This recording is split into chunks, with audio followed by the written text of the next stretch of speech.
നമുക്ക് മനസ്സില് എന്തെങ്കിലും ഒരു വീഴ്ച പറ്റിയാൽ അതിന് കുറ്റം പറഞ്ഞ അവരെ കുറ്റം പറഞ്ഞ ഇവരെ കുറ്റം പറഞ്ഞിട്ടില്ല. നമ്മൾ സ്വയം അത് ഡെവലപ്പ് ചെയ്തെടുക്കുക. നമ്മളതിൽ എന്താ കുറവ് അത് കാണിച്ച് മുന്നോട്ട് പോകാനാണ് നോക്കുന്നത്. അപ്പൊ നമ്മുടെ പ്രൊഫഷണൽ കോമ്പിറ്റൻസി കൂടുന്തോറും നമ്മൾ എത്രത്തോളം നമ്മുടെ പ്രൊഫഷനില് ബെറ്റർ ആവുന്നു, എത്രത്തോളം നമ്മുടെ ഗ്രിപ്പ് സ്ട്രോങ്ങർ ആവുന്നു. അപ്പൊ അത്ര കണ്ട് നമുക്ക് പൊസിഷണൽ പവറിനപ്പുറത്തേക്ക് നമുക്കൊരു പ്രൊഫഷണൽ പവർ കൂടെ നമ്മുടെ മനസ്സുകളുടെ യോജിപ്പ് ഉണ്ടാക്കാൻ സാധിക്കുന്നത് കമ്മ്യൂണിക്കേഷനിലൂടെയാണ്. അത് ഭാഷ മാത്രമല്ല, നോൺ വെർബൽ കുറെ സാധനങ്ങളുണ്ട്. അപ്പൊ യോജിപ്പിക്കാൻ സാധിക്കുന്നതാണ് യഥാർത്ഥത്തിൽ ലീഡർഷിപ്പും. കാരണം ആൾക്കാരെ ഒരുമിച്ച് കൊണ്ടുവരാൻ സാധിക്കണം, ഒരു ലക്ഷ്യബോധത്തോടുകൂടെ ഒരു വഴിക്ക് ഇറങ്ങി പുറപ്പെടാൻ സാധിക്കണം. നല്ല കാര്യത്തിന് ഈ ലോകമെമ്പാടും ഗ്രസിച്ചുകൊണ്ടിരിക്കുന്ന COVID-19 പാൻഡമിക്കിന്റെ ഈ ഒരു അതിന്റെ ദുഃഖങ്ങളിൽ നിൽക്കുമ്പോൾ മനുഷ്യ മനസ്സുകളിലേക്ക് പോസിറ്റിവിറ്റിയുടെയും പോസിബിലിറ്റിയുടെയും അനന്തമായിരിക്കുന്ന സാധ്യതകളെ എങ്ങനെ നമുക്ക് ഇൻസ്റ്റിൽ ചെയ്യാമെന്നുള്ളൊരു ചിന്തയിൽ നിന്നാണ് നമ്മൾ ഈ ടോക്ക് സീരീസ് തുടങ്ങിയിരിക്കുന്നത്. നമ്മുടെ ജീവിതം എന്ന് പറയുന്നത് ഒരു കെട്ടപ്പെട്ട ഒരുപാട് സാഹചര്യങ്ങൾ നമുക്ക് അൺലീഷ് ചെയ്തിട്ട് പുതിയ ഒരു റെവലേഷൻ, ഒരു വെളിപാടുണ്ടാക്കുക. നമ്മുടെ മനസ്സിലൊരു ഈശ്വര വിശ്വാസം, ഒരു ദൈവികത, പിന്നെ ഒരു പോസിറ്റിവിറ്റി, ഒരു പോസിബിലിറ്റി എല്ലാം കണ്ടുകൊണ്ടാണ് നമ്മൾ ഓരോ കഥാപാത്രത്തെ ചെയ്യുന്നത്. ജീവിതം മുഴുവൻ അങ്ങനെയായി മാറട്ടെ എന്ന് ഞാൻ വിശ്വസിക്കുന്നു.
നമസ്കാരം. മിഷൻ ബെറ്റർ ടുമോറോയുടെ നേതൃത്വത്തിൽ എല്ലാ വെള്ളിയാഴ്ചയും 7 മണിക്കുള്ള സായാഹ്നത്തിൽ നടത്തുന്ന positivity and possibility Friday talk സീരീസിലേക്ക് എല്ലാവർക്കും സ്വാഗതം. ഞങ്ങളുടെ ഒരു വിലപ്പെട്ട സഹപ്രവർത്തകൻ ശ്രീ ജോൺസൺ മാഷ് ഞങ്ങളെ കഴിഞ്ഞ ആഴ്ച വിട്ടുപിരിഞ്ഞു. ജീവിതവും സ്നേഹവും എന്താണെന്ന് ഒരുപാട് പേരെ പഠിപ്പിച്ച് ജീവിതത്തിൻ്റെ തെളിമയിലേക്ക് പുനർജനിയിലൂടെ എത്രയോ പേർ മാഷിൻ്റെ കൈപിടിച്ച് നടന്നു കയറിയതാണ്. ജോൺസൺ മാഷിൻ്റെ ജോൺസൺ മാഷിന് ആദരാഞ്ജലികൾ അർപ്പിച്ചുകൊണ്ട് ഇന്നത്തെ പരിപാടി ആരംഭിക്കുന്നു. നമ്മുടെ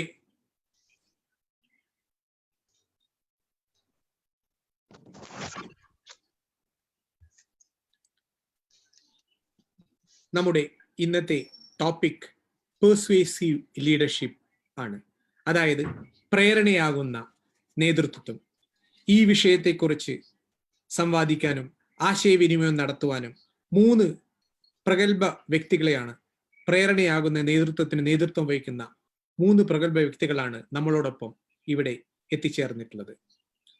ബഹുമാനപ്പെട്ട എറണാകുളം ജില്ലാ collector Shri S Suhas IAS ആണ് പ്രധാന സ്പീക്കർ. അദ്ദേഹത്തോടൊപ്പം അദ്ദേഹത്തിന്റെ സഹപ്രവർത്തകൻ ഡോക്ടർ ഹാരിസ് റഷീദും അദ്ദേഹത്തോടൊപ്പം നമ്മോടൊപ്പം സംവദിക്കാൻ വേണ്ടി ഇന്നിവിടെ എത്തിച്ചേർന്നിട്ടുണ്ട്. മറ്റൊരു പ്രഗത്ഭ വ്യക്തി ഫാദർ ഡോക്ടർ ഡേവിസ് ചെറുമേൽ, ആക്സ് ആൻഡ് കിഡ്നി ഫെഡറേഷൻ ഓഫ് ഇന്ത്യയുടെ ഫൗണ്ടറാണ്. ഒരുപാട് ആവശ്യക്കാർക്ക് മറ്റുള്ളവരിൽ കിഡ്നി അവയവദാനത്തിന് പ്രേരണയാകുന്ന നേതൃത്വം നൽകിയ ഫാദർ ഡേവിസ് നമ്മുടെ ഇന്നത്തെ ആശയവിനിമയ സംവാദത്തിന് മാറ്റുകൂട്ടുമെന്ന് എനിക്ക് ഉറപ്പാണ്. അവരെക്കുറിച്ച് നമുക്കൊരു ഹ്രസ്വമായ ഒരു വീഡിയോ കാണാം.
നിർഭാഗ്യവശാൽ യാദൃശ്ചികമായി എത്തിപ്പെട്ട ഒരു ഔദ്യോഗിക ചുമതല നിർവഹിക്കേണ്ട ഭാഗമായി ശ്രീ എസ് സുഹാസ് IAS ഈ വിഷയത്തെക്കുറിച്ച് തുടക്കത്തിൽ നമ്മെ അഭിസംബോധന ചെയ്ത് അദ്ദേഹത്തിന് പെട്ടെന്ന് മടങ്ങാൻ അനുവദിക്കണമെന്ന് നമ്മെ അറിയിച്ചിട്ടുണ്ട്.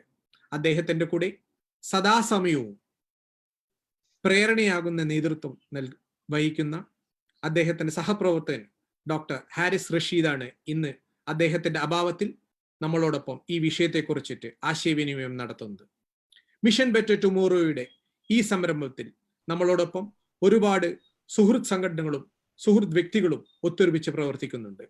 ആ സംഘടനകളുടെ സാന്നിധ്യം സഹകരണവും അംഗീകരിക്കുന്നതോടൊപ്പം അവരെക്കുറിച്ച് ഞങ്ങളുടെ വിലപ്പെട്ട പ്രേക്ഷകരോടൊത്ത് അവർ താഴെ പറയുന്നവരാണെന്ന് അറിയിക്കുവാൻ ആഗ്രഹിക്കുന്നു. അവർ child protect team, council of CBSE schools, Familia Educators, Students Police Cadets Program, Our Responsibility to Children Program, Nanma Foundation, SCMS, and various Rotary chapters across Kerala. ഈ കൊറോണ കാലത്ത് മനസ്സിന്റെ ആത്മവിശ്വാസവും ആത്മധൈര്യവും വീണ്ടെടുക്കുവാൻ വേണ്ടി എല്ലാവർക്കും പ്രചോദനവും ഉത്സാഹവും നൽകുക എന്ന ഉദ്ദേശശുദ്ധിയോടുകൂടെ ബഹുമാനപ്പെട്ട police headquarters IG Shri P. Vijayan IPS ഞങ്ങൾ ഒരുപറ്റം സുഹൃത്തുക്കളെയും സഹപ്രവർത്തകരെയും കൂടെ കൂട്ടി മിഷൻ ബെറ്റർ ടുമോറോയുടെ നേതൃത്വത്തിൽ ആരംഭിച്ച പ്രോഗ്രാമാണ് പോസ് ഫ്രൈഡേ ടോക്ക് സീരീസ്. പോസിന്റെ 4ാം പതിപ്പ് ഇന്ന് എത്തി നിൽക്കുമ്പോൾ ഇന്ന് അത് 35ാമത്തെ എപ്പിസോഡാണ്. 51-ൽ ഏറെ സംവാദങ്ങൾ നടന്നു കഴിഞ്ഞു. ഇന്ന് ഏറെ ചാരിത്രത്തോടുകൂടെ നിങ്ങളെ ഓരോരുത്തരെയും അറിയിക്കാൻ വേണ്ടി ഞാൻ ഈ സന്ദർഭം വിനിയോഗിക്കുന്നു. ഈ പരിപാടി മോഡറേറ്റ് ചെയ്യുന്നത് ശ്രീ ആനന്ദ് ഹരിദാസ് അവർകളാണ്. ഇന്നത്തെ പരിപാടി മോഡറേറ്റ് ചെയ്യുന്നത്. അവരോടൊപ്പം മിഷൻ ബെറ്റർ ടുമോറോയുടെ സിഇഒ ആയ ശ്രീ സൈഫു മുഹമ്മദ് ആണ് ക്വസ്റ്റ്യൻ ആൻഡ് സെഷൻ നിയന്ത്രിക്കുന്നത്. ഇന്ന് നന്ദി പ്രകാശനം നിർവഹിക്കുന്നത് ശ്രീ മനോജ് ആണ്. ഇന്നത്തെ കാര്യപരിപാടി നിയന്ത്രണത്തിലേക്ക് വേണ്ടി ഞാൻ ശ്രീ ആനന്ദ് ഹരിദാസിനെ ക്ഷണിക്കുന്നു. നന്ദി.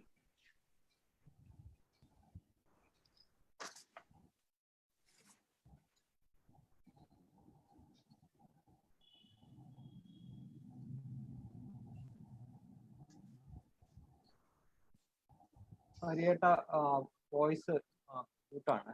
അനജി മ്യൂട്ടാണ്. You have to start first. Thank you for pointing out. ഞാൻ ആനന്ദ് മണി സാർ പറഞ്ഞതുപോലെ നമുക്ക് അൺഫോർച്ചുനേറ്റ്ലി ഇന്ന് സമയമില്ല. നമ്മുടെ ചീഫ് ഗസ്റ്റിന് ഒഫീഷ്യൽ ഇത് കമ്മിറ്റ്മെന്റ്സ് ഉള്ളത് കാരണം നേരത്തെ ലീവ് ചെയ്യേണ്ടതുണ്ട്. Without losing much time I M inviting Suhas sir. Suhas sir, good evening. A very good evening. I hope you all can hear me. Yeah, we can hear you, sir. നമ്മുടെ ഇന്നത്തെ subject as it has been presented, it's persuasive leadership. അപ്പം I request you to open the session by sharing your thoughts on persuasive leadership, sir. Thank you so much. Firstly, I'm deeply honored to be addressing so many young stars of tomorrow. Vijayan sir is like my mentor. He keeps advising me on many things. So when he asked me to do this, I immediately agreed. And it's an honor for me as well to take part in such a prestigious program. But unfortunately, some unforeseen event came up today and I have to leave earlier. But then I'll come back again and I would like to interact with youngsters for a quite long period of time. So in a nutshell, firstly, I would like to introduce myself. I'm 2012 batch IAS. I'm from Karnataka. And earlier, I had worked as assistant collector in Ernakulam district. I trained here under 2 district collectors. After that, I served as sub-collector Fort Kochi. Then for a brief period of 3-4 months, I served in various capacities in Trivandrum. Then I was posted as district collector Wayanad. Then I served in Alleppey as district collector. And finally, now back to Ernakulam as district collector. Well, first, I must say, serious case of persuasive leadership, which really impacted my life, I must say, came from my father. Because I'm a electronics and communications engineer by graduation, and most of my batchmates and many of my friends, we had a different outlook towards government services and towards civil services in specific. My father was in civil services. He was, I think, 83 batch Indian Forest Service. So I knew what it was, and I, for a long time, since my school days and during my engineering, I never aspired to be one. So I took up GRE examinations. I got some scholarships in US as well. But then one day it was my father who called me and really convinced me to take up this exam. I thought for the sake of it, I agreed that time. And I must say it was really persuasive. And then immediately I left to Delhi. Then I realized the immense responsibility which I had taken up. And somehow by God's grace and also by luck, and somehow I could clear the examinations in the first attempt itself. And I must say I'm really lucky to and blessed to be serving in state of Kerala, which has given us youngsters and people who have come from outside great opportunities to serve. Well, my career since I joined has been quite challenging because government and as well as senior officers gave me a lot of opportunities to explore myself. I won't completely go into each and every occasion, but there were few occasions where I had to be really persuasive and get things done. So, for example, when I took charge as Ernakulam district collector, first thing I faced was that particular time was floods, 2019 floods. I had quite a bit of experience in handling floods because in 2018 I was serving as district collector Alleppey, and that particular time floods were of much more immense and much more bigger nature.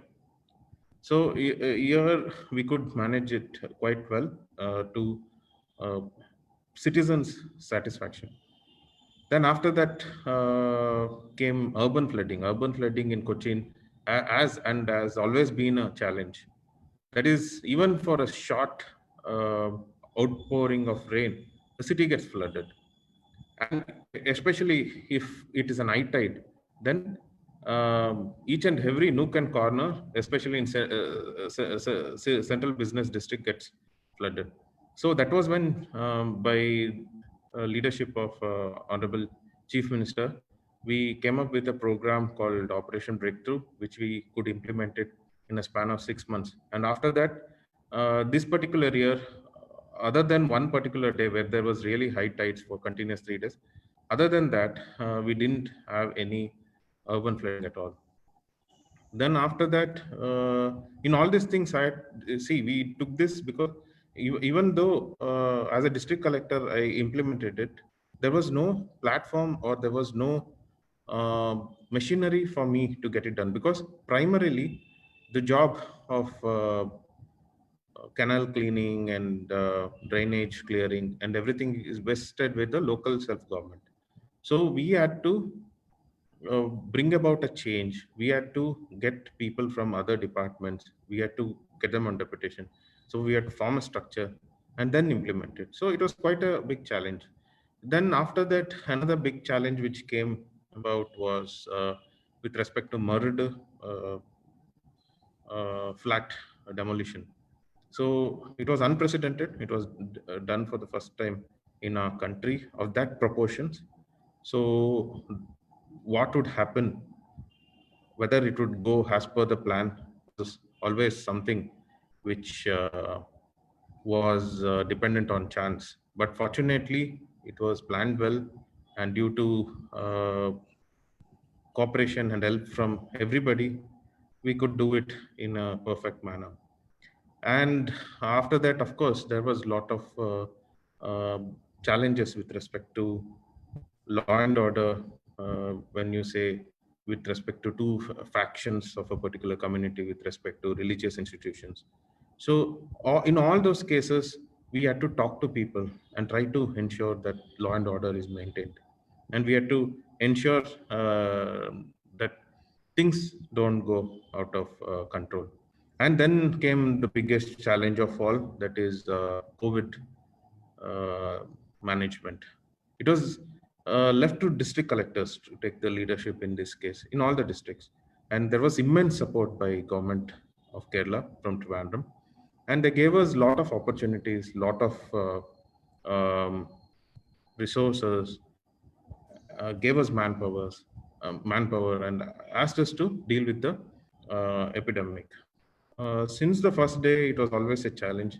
From the day where few British citizens tried to fly from our airport, from that day onwards, setting up beds, CFLTCs, COVID hospitals, it has always been a challenge. So, of course, during all these times, we had to work amongst human resource. Main work, what we had to do was personnel management. So these were some of the instances where we had to handle things very, very carefully and ensure that no adverse comments or no adverse incidents took place. So these were some of the few things where we had to showcase some kind of persuasive leadership. Well, how do we do that? My strategy is always to talk to people. If they're angry with me, I give them an audience to talk to me, and that is known as ventilation therapy. They actually, if they have some kind of anger or some kind of outburst, they would like to direct towards me. I usually give them that particular space to do so. And also talking to subordinates and getting their feedback is very important. Delegation and smart work is always, I believe, is the key to get any kind of work done. Of course, gone are the days when autocratic or dictator kind of leadership was in um fad. But now things have changed. You need to take everybody together and go ahead. Of course, our war against COVID isn't over yet. Now we are in the process of preparations for our local self-government polls. Whether there'll be a surge in numbers after this or not remains to be seen. But government is always prepared. We are always prepared. So, see, Ernakulam as a place itself was a good big challenge because it is a gateway to Kerala. In fact, Ernakulam district was the one during this COVID operations. We were the first to send a train of guest workers to Odisha. It was the first of a kind in our country. First flight from abroad landed in Cochin. First ship carrying passengers from Lakshadweep arrived in Cochin. So we were always the first in everything. And this isn't work of a single person. It involved all the officers from various departments, from police, from revenue, from health department. So it was mainly coordination was, I believe, the key. And I had very good lieutenants who took responsibility amongst themselves and ensured it is to be done. And of course, the support from the civil society was also quite great. These are few of the things which I think highlighted my experiences in Ernakulam district. In Alleppey, things were different. Resources were scarce. ഒന്ന് ഞാൻ sir first പറഞ്ഞ കൂട്ടത്തില് I think sir ആദ്യമായിട്ട് private paramedics വന്നതും എറണാകുളത്തായിരുന്നല്ലോ sir, സാറിന്റെ ടീമായിരുന്നു. Yes. That was a model for the country. Yes.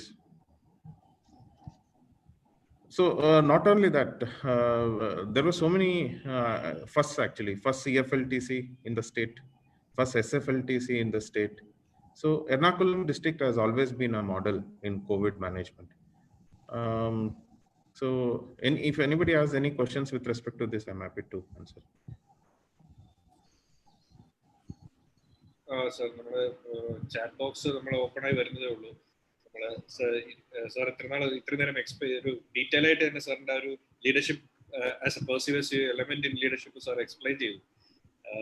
സാറിന്റെ ഒരു എക്സ്പീരിയൻസിൽ എന്തെങ്കിലും ഒരു അനക്ഡോട്ട് സാറിന് ഓർക്കാൻ പെട്ടെന്ന് പറ്റുന്ന ഒരു എക്സാമ്പിളും കൂടെ പറഞ്ഞാൽ പ്രോബ്ലി നമ്മുടെ കേൾക്കുന്ന യങ്സ്റ്റേഴ്സ് ഒരുപാട് പേരുണ്ട്, അവർക്കൊരു ഡെമോൺസ്ട്രേഷൻ പോലെ പെർസീവേഴ്സീവ് ലീഡർഷിപ്പിന് സാറിന്റെ ഒരു. ഞാൻ ആക്ച്വലി വയനാട് കളക്ടർ ആയ സമയത്തിൽ എനിക്ക് ഞാൻ ഒരു എഡ്യൂക്കേഷനെ കുറിച്ച് ഒരു റിവ്യൂ മീറ്റിംഗ് ചെയ്യുന്ന സമയത്തിൽ എനിക്ക് കിട്ടിയ ഒരു information, drop out rate Wayanad ജില്ലയിൽ 70% ആയിരുന്നു. എല്ലാ കുട്ടികളും അവിടെ മോസ്റ്റ്ലി ട്രൈബൽ പോക്കറ്റ്സിൽ എല്ലാവരും ഒരു 5th 6th സ്റ്റാൻഡേർഡ് ആയ ശേഷം എല്ലാവരും സ്കൂൾ വിട്ടിട്ട് അവിടെ പ്ലാന്റേഷൻസ്ക്ക് പോയിട്ട് വർക്ക് ചെയ്യാനുണ്ടായിരുന്നു. അത് 2 ടൈപ്പ് വയലേഷൻസ് ആണ്. ഒരെണ്ണം സ്കൂൾ ഡ്രോപ്പ് ഔട്ട് റേറ്റ് വളരെ ഹൈ ആയിരുന്നു. സെക്കൻഡ്, ഒരു ചൈൽഡ് ലേബറിന്റെ ഒരു കേസസ് നമുക്ക് കാണാൻ പെട്ടായിരുന്നു. നമ്മുടെ സംസ്ഥാനത്തിൽ മാത്രമല്ല, അവർ കർണാടക ബോർഡർ ക്രോസ് ചെയ്തിട്ട് അവിടെ കൂർഗ് ಮತ್ತೆ ചിക്കമംഗ്ലൂരിലുള്ള എസ്റ്റേറ്റ്സിൽ, കോഫി എസ്റ്റേറ്റ്സിലാണ് അവർ വർക്ക് ചെയ്യാനുണ്ടായിരുന്നു. സോ അത് ആ സമയത്തിൽ ഞാൻ ഫസ്റ്റ് ചാലഞ്ച് ആയിട്ട് ഏറ്റെടുത്തതാണ്. ആ സമയത്തിൽ ഡ്രോപ്പ് ഔട്ട് ഫ്രീ വയനാട് എന്ന ഒരു പ്രോഗ്രാം ലോഞ്ച് ചെയ്തു. അത് നമ്മുടെ ലക്ഷ്യം സ്കൂൾ ഡ്രോപ്പ് ഔട്ട് 0 ആക്കാൻ വേണ്ടിയിട്ടാണ് നാം അത് തുടങ്ങിയത്. വേറെ വേറെ ഈ കുട്ടികൾക്ക് എങ്ങനെയാണ് നാം കൺവിൻസ് ചെയ്യുന്നത് സ്കൂളിൽ തന്നെ ഉണ്ടാവണമെന്ന്? വയനാട് എറണാകുളം പോലെ അല്ല. അവിടെ കുട്ടികൾ സ്കൂളിൽ പോകണമെങ്കിൽ മിനിമം ഒരു 10 കിലോമീറ്റർ, എസ്പെഷ്യലി കുറച്ച് ട്രൈബൽ കോളനീസിന് ഒരു 10 കിലോമീറ്റർ അറ്റ്ലീസ്റ്റ് ബൈ വാക്കാണ് പോണത്. സംടൈംസ് കുറച്ച് ട്രൈബൽ കോളനീസിന് ഫോറസ്റ്റ് വഴിയാണ് അവർ സ്കൂളിൽ എത്തുന്നത്. സോ 2-3 കേസസ് ഞാൻ കണ്ടിട്ടുണ്ട്. എസ്പെഷ്യലി മാനന്തവാടി, തിരുനെല്ലി ഏരിയയിൽ. അവിടെ ഒരു ചെറിയ റിവർ കൂടെ ക്രോസ് ചെയ്തിട്ടാണ് ഒരു ചെറിയ ബോട്ടിലാണ് ക്രോസ് ചെയ്തിട്ട് സ്കൂളിൽ പോകുന്നത്. സോ ഇങ്ങനെ ഇത്ര ചാലഞ്ചസ് ആ കുട്ടികൾക്കുണ്ടായിരുന്നു. സോ നമുക്ക് സ്കൂൾ ഡ്രോപ്പ് ഔട്ട് എങ്ങനെ കുറവാക്കുന്നത്? സോ അവിടെ 2-3 സ്ട്രാറ്റജീസ് ആണ് നാം ഫോളോ ചെയ്തത്. കാരണം കുട്ടികൾക്ക് ഇൻസെന്റീവ് കൊടുത്തു. നിങ്ങൾ നന്നായിട്ട് പഠിച്ചെങ്കിൽ എറണാകുളംക്ക് ട്രിപ്പ് കൊണ്ടുപോകും, അവിടെ മെട്രോ റൈഡ് ചെയ്യുമെന്ന്. അവിടെ ആ കുട്ടികൾ ഫൊഗറ്റ് അബൌട്ട് എറണാകുളം, അവർ വയനാട് പുറത്തു കൂടെ പോയിട്ടുണ്ടായിരുന്നില്ല. സോ അവർക്ക് ഒരു വലിയ ഇൻസെന്റീവ് ആയിട്ട് അവർ കണ്ടത്. ಮತ್ತೆ പേരൻസ്ക്ക് കൂടെ നാം ഒരു അവയർനെസ് ക്ലാസ്സസ്, ഇങ്ങനെ എഡ്യൂക്കേഷൻ വന്നെങ്കിൽ അവർക്ക് എങ്ങനെ അത് അവർക്ക് എങ്ങനെ ഒരു സ്റ്റേറ്റസ് എലിവേഷൻ ആവും എന്ന് അവിടെ ട്രൈബൽ കോർഡിനേറ്റേഴ്സ് വഴി ഒരു അവയർനെസ് കൊടുത്തതാണ്.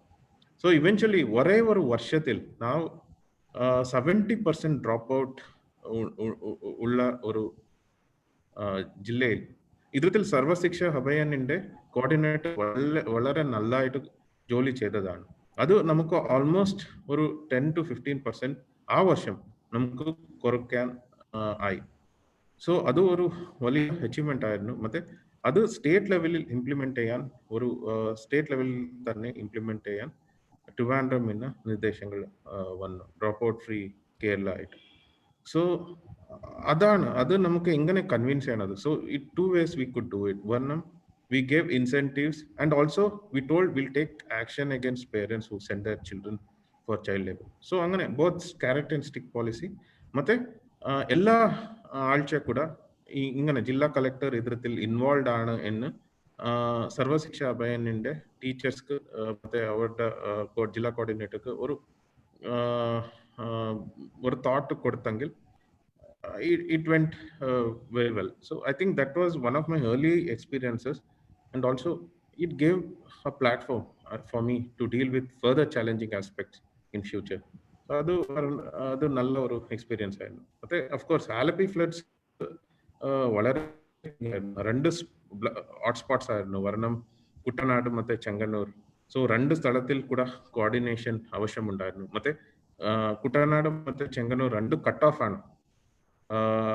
മോർണിംഗ് രാവിലെ ഞാൻ ചെങ്ങന്നൂർക്ക് പോയിരുന്ന ഒരു റിവ്യൂ ചെയ്യാൻ, ഈവനിങ് ആ സമയത്തിൽ എല്ലാ റോഡ് ഫ്ലഡഡ് ആണ്. ഒരു റോഡ് മാത്രമേ കായംകുളം വഴി ആണ് വന്നത്. After that even that road got blocked. Only way to go from Kuttanad to from Alleppey to Changanur was by helicopter. And by God's grace, by the leadership of the government, one ONGC helicopter was there for us to travel and take care of rescue operations.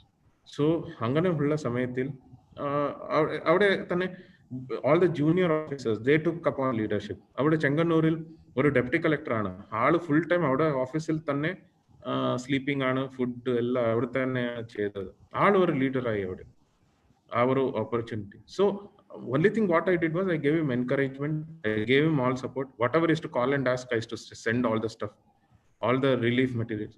So അങ്ങനെ ನಾನು ಆಳನ್ನ support ചെയ്തു. But ಆಳು തന്നെ ഒരു leadership quality കാണിച്ചു.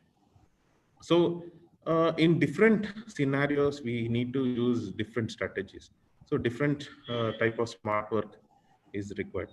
So ഇങ്ങനെയാണ് ഉള്ളത്. Thank you sir. Thank you for your time that you have spent, even though you are in short of time.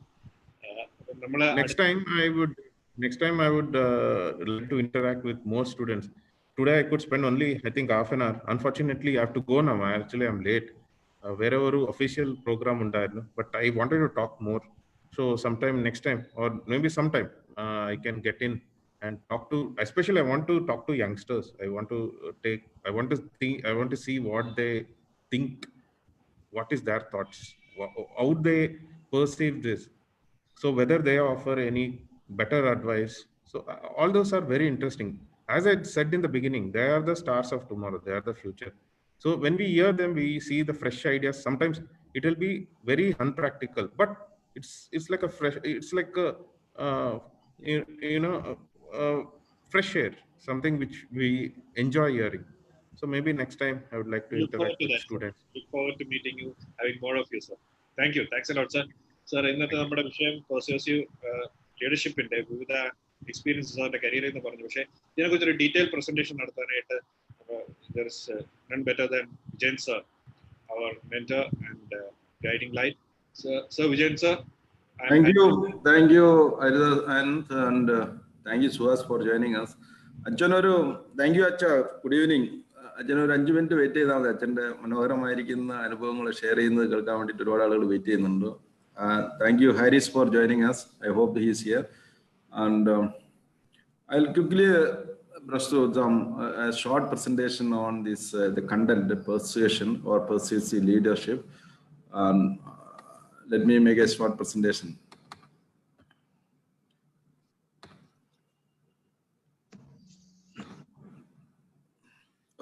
This is the 35th presentation നമ്മൾ നടത്തുന്നത്. അതിൻ്റെ ഈ പോസ്റ്റിനെ കുറിച്ചും മറ്റ് ഡീറ്റെയിൽ ആയിരിക്കുന്ന കാര്യങ്ങൾ നമ്മൾ സ്ഥിരം വ്യൂവേഴ്സിന് അറിയാവുന്നതാണ്. ഈ exploring the positivity and possibilities, അതിൽ നമ്മളെങ്ങനെ ലീഡർഷിപ്പിനെ സ്ട്രെങ്തൻ ചെയ്യുക എന്നുള്ളതാണ് ഈ ഇപ്പോഴത്തെ 3.0 സീരീസിൽ മൊത്തത്തിലായിട്ട് നമ്മൾ ചെയ്തുകൊണ്ടിരിക്കുന്നത്. വിവിധ ടോപ്പിക്കുകളും വളരെ എമിനൻ്റ് ആയിരിക്കുന്ന പല സ്പീക്കേഴ്സും സംസാരിച്ച് കഴിഞ്ഞിട്ടുണ്ട്. ഈ പെർസ്യൂസീവ് ലീഡർഷിപ്പ് എന്താണ് എന്നുള്ളത് ഒരുപക്ഷെ സുഹാസിനെ കുറച്ച് അതിൻ്റെ അനുഭവങ്ങൾ എന്ന് പറയുന്നുണ്ട്. ഫാദർ അത് വളരെ മനോഹരമായിട്ട് പറയും. കാരണം ഫാദർ ഒരുപാട് ആളുകളെ ഹൃദയം കൊടുക്കാനും കിഡ്നിയും ലിവറൊക്കെ കൊടുക്കുന്നതിന് കൊടുക്കുന്നതിന് വേണ്ടിയിട്ട് ഫാദർ തന്നെ ആദ്യം എടുത്തിട്ട് അങ്ങ് കൊടുക്കുകയാണ് ചെയ്തത്. പിന്നെ ആർക്കൊന്നും പറയാനില്ലാത്ത അവസ്ഥയിലേക്ക് വരികയാണ് ചെയ്തത്. അപ്പോൾ ഇതിൽ പരം വലിയൊരു persuasion I have never seen in the life. So അപ്പം അത്രയും വലിയ എക്സ്പീരിയൻസ് ഫാദർ നമ്മളായിട്ട് ഷെയർ ചെയ്യുന്നു തോന്നുന്നു. ഞാൻ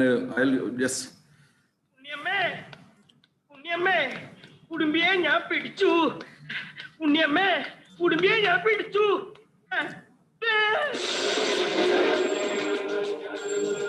അപ്പൊ അവിടെ ഉണ്ടല്ലോ. എന്താ കേശവ?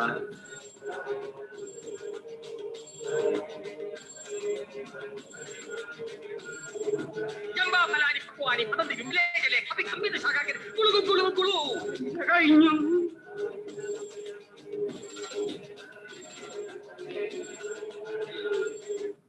ആരെ വേണമെങ്കിലും വീഴ്ത്താൻ പറ്റും, വേണ്ട രീതിയിൽ ശ്രമിക്കുകയാണെങ്കിൽ. കാരണം ഏത് രീതിയിലുള്ള പെർസ്യൂഷൻ, അതുകൊണ്ട് തന്നെ പെർസ്യൂഷൻ എന്ന് പറയുന്നത് ഒരു കലയായിട്ട് എടുക്കാം, ആണെങ്കിൽ ഒരു സയൻസ് ആയിട്ട് എടുക്കാവുന്നതാണ്. അപ്പോൾ ആ കലയിൽ വിദഗ്ധം നേടിക്കഴിഞ്ഞാൽ നമ്മളുടെ കോസിന് വേണ്ടിയിട്ട് ഏത് രീതിയിൽ വേണമെങ്കിലും നമുക്ക് മുന്നോട്ട് പോകാവുന്നതാണ്. ഈ പെർസ്യൂഷൻ എന്നുള്ളത് കൊണ്ട് ഉദ്ദേശിക്കുന്നത് ഇൻഫ്ലുവൻസിങ് മറ്റുള്ളവരുടെ വിശ്വാസത്തെ അല്ലെങ്കിൽ മനോഭാവത്തെ, അവരുടെ ഉദ്ദേശശുദ്ധിയെ, അവരുടെ ബിഹേവിയറിനെ ഒക്കെ നമുക്ക് എങ്ങനെ സ്വാധീനിക്കാമെന്നുള്ളത്. നിലവിലുണ്ടായിരുന്ന ഒരു വിശ്വാസത്തിൽ നിന്ന് അപ്പുറത്തേക്ക് കൊണ്ടുപോകാൻ, അവരുണ്ടായിരുന്ന ഒരു ആറ്റിറ്റ്യൂഡിൽ നിന്ന് അപ്പുറത്തേക്ക് കൊണ്ടുപോകാൻ, അവരുടെ ഉദ്ദേശത്തിൽ നിന്നും വേറൊരു തലത്തിലേക്ക് കൊണ്ടുപോകാൻ, അവരുടെ ഒരു പെരുമാറ്റത്തെ വേറെ രീതിയിലേക്ക് മാറ്റിമറിക്കാൻ. അതോടൊപ്പം തന്നെ എന്തിനു വേണ്ടിയിട്ട് നമ്മളുടെ ഒരു ആശയത്തെ, നമ്മളുടെ ഒരു കോസിനെ, ഇപ്പോൾ കിഡ്നി ഫൗണ്ടേഷനെ പോലെയുള്ള ഒരു കോസിനെ, അല്ലെങ്കിൽ നമ്മുടെ ഒരു ഒബ്ജക്റ്റിനെ, കച്ചവടക്കാരാണെങ്കിൽ ഏതൊരു ഒരു പ്രോഡക്റ്റ് വിറ്റ് മാറ്റുന്നതിന്, അല്ലെങ്കിൽ ഒരു വ്യക്തിയോടുള്ള സമീപനത്തെ മാറ്റിയെടുക്കാൻ. ഈ പൊളിറ്റീഷ്യൻസ് ഒക്കെ പലപ്പോഴും മാറ്റിയെടുക്കുന്നത് ഈ ഒരു പെർസ്യൂസീവ് ടെക്നിക്കിലൂടെയാണ്. സർവോപരി നമ്മൾ ഒരു കാര്യം ചെയ്തെടുക്കാൻ, ജീവിതത്തിൽ എല്ലാവരും ലീഡർമാരാണെന്നാണ് ഞാൻ വിശ്വസിക്കുന്നത്. ചിലർ വലിയ രീതിയിലായിരിക്കും, ചിലർ ചെറിയ രീതിയിൽ. എല്ലാവരും ഈ ടെക്നിക്ക് ഉപയോഗിക്കുന്നുണ്ട്. വീട്ടിൻ്റെ അകത്ത് കുട്ടികളുടെ അടുത്തായിരുന്നല്ലോ, കുട്ടികൾ അച്ഛൻ്റെ അടുത്തേക്കാണെങ്കിലോ അമ്മേൻ്റെ അടുത്തേക്കാണെങ്കിലോ, അച്ഛനാണെങ്കിൽ ഇടവകയിലുള്ളവരുടെ അടുത്താണെങ്കിലും ഇടവകയിലുള്ളവർ അച്ഛൻ്റെ അടുത്തേക്കാണെങ്കിലും ഒക്കെ പല രീതിയിൽ പെർസ്യൂഷൻ നടത്തുന്നുണ്ട്. But the extent may be different from person to person, situation to situation. Some people it largely use ചെയ്യുന്നവരെ great leaders എന്ന് നമ്മൾ പറയാറുണ്ട്. 3 essential components for perception എന്ന് പറയുന്നത്, ഒന്ന് പേഷ്യൻസ് ആണ്, ഫ്ലെക്സിബിലിറ്റി ആണ്. Patience is very very important. കാരണം പേഷ്യൻസിൻ്റെ കേസിൽ ഒരിക്കലും ഞാൻ എൻ്റെ മകനോട് പറഞ്ഞു, നീ ഇത് ഞാൻ 1 മുതൽ 10 വരെ പറയുമ്പോഴേക്കും നീ എൻ്റെ ഈ കാര്യം ചെയ്തിരിക്കണം ഞാൻ പറയുന്നതാണ്. അപ്പൊ അവൻ കുറച്ചു നേരം ഇങ്ങനെ നോക്കി നിന്ന് ചോദിച്ചു, 1 മുതൽ 10 വരെ എണ്ണീറ്റ് ഞാൻ ചെയ്തില്ലെങ്കിൽ അച്ഛൻ എന്ത് ചെയ്യുമെന്ന് ചോദിച്ചു. അപ്പൊ ഞാൻ പറഞ്ഞു വീണ്ടും 1 മുതൽ 10 വരെ എണ്ണുന്നത്. അങ്ങനെ നമ്മൾ ചില സമയത്ത് ഫ്ലെക്സിബിൾ ആയിരിക്കേണ്ടത് ആവശ്യമുണ്ടാവും. അതോടൊപ്പം തന്നെ ഓതന്റിസിറ്റി, നമ്മൾ പറയുന്നതിലുള്ള നമ്മളുടെ കൺവിക്ഷനും വിശ്വാസ്യതയും നമ്മളുടെ ഓതന്റിക് ആയിട്ട് പറയുമ്പോൾ സ്പ്രെഡ് ചെയ്യുന്ന ഒരു എനർജി. തിരിച്ച് അതേപോലെ തന്നെയാണ് ഒരു റെസിപ്രോക്കസിറ്റി. അങ്ങോട്ട് പറയുന്ന ആൾക്ക് ഞാൻ ഈ പറയുന്ന കാര്യത്തിൽ അവർക്കും കൂടി ഒരു ഓണർഷിപ്പ് ക്രിയേറ്റ് ചെയ്യാൻ പറ്റുമ്പോഴും പെർസ്യൂഡ് ചെയ്യുന്നത് വിജയിക്കാറുണ്ട്. പിന്നെ അതിലുള്ള ഒരു കമ്മിറ്റ്മെന്റ്, പിന്നെ വിജയിക്കുന്നത് വരെ അത് നേടിയെടുക്കാനുള്ള ഒരു കൺസിസ്റ്റൻസും ചെയ്തു കഴിയുന്നത് വരെ എത്താനുള്ള, പ്രത്യേകിച്ച് ഒരു ആശയത്തിന്റെ കാര്യത്തിൽ, ഒരു കോസിന്റെ കേസിൽ, അങ്ങനെയൊക്കെ ഉള്ളതിലാണെങ്കിൽ ഈ കൺസിസ്റ്റൻസിയും commitment is very much required. അതിന്റെ എൻഡ് വരെ എത്താൻ അല്പം കുറെ സമയം എടുത്തേക്കും. ഒരു 5 തരത്തിലുള്ള ഒരു ടാക്ടിക്സ് ഒരു കാര്യം ചെയ്തെടുക്കാൻ, ഒരു ആശയം പ്രചരിപ്പിക്കാൻ, ഒരു കോസിന് വേണ്ടി പരവരുത്താൻ വേണ്ടിയിട്ട് വേണമെന്ന് നമുക്ക് പറയാം. ഒരു 5 തരത്തിലുള്ള പെർsuasion ടാക്ടിക്സ്. അതിലൊന്ന് പറയുന്നത് ഫ്ലാറ്ററിംഗ് ആണ്. എന്താ നമുക്ക് എപ്പോഴും വേണ്ടത്? ആരാണെങ്കിലും, ഭാര്യ ചെയ്താലും ഭർത്താവ് ചെയ്താലും മക്കൾ ചെയ്താലും ഒരു നന്മ ചെയ്താൽ ഉടനെ അതിനൊരു സപ്പോർട്ട് കൊടുക്കണം. ഒരു നന്മ ചെയ്താൽ അതിനൊരു അംഗീകാരം കൊടുക്കണം. ഞാൻ രാവിലെ സുബഹി നിസ്കരിച്ചു വരുമ്പോ എന്റെ ഭാര്യ നല്ല ചൂടുള്ള ഒരു കട്ടൻ ചായ തരും. പണ്ട് നല്ലൊരു കട്ടൻ ചായ തരും പണ്ട്. അത് വാങ്ങിയിട്ട് ഞാൻ കയ്യിൽ നിന്ന് വാങ്ങുമ്പോ തന്നെ ബിസ്മില്ലാഹിർ റഹ്മാനിർ റഹീം ഒന്ന് കുടിച്ചിട്ട് ഓളോട് അപ്പൊ തന്നെ, എന്താ ചായ, നല്ല ചായ ആയിട്ടുണ്ട്, എത്ര പെട്ടെന്ന് നിങ്ങൾ ചായ ഉണ്ടാക്കിയത്, സുബ്ഹാനല്ലാഹ്.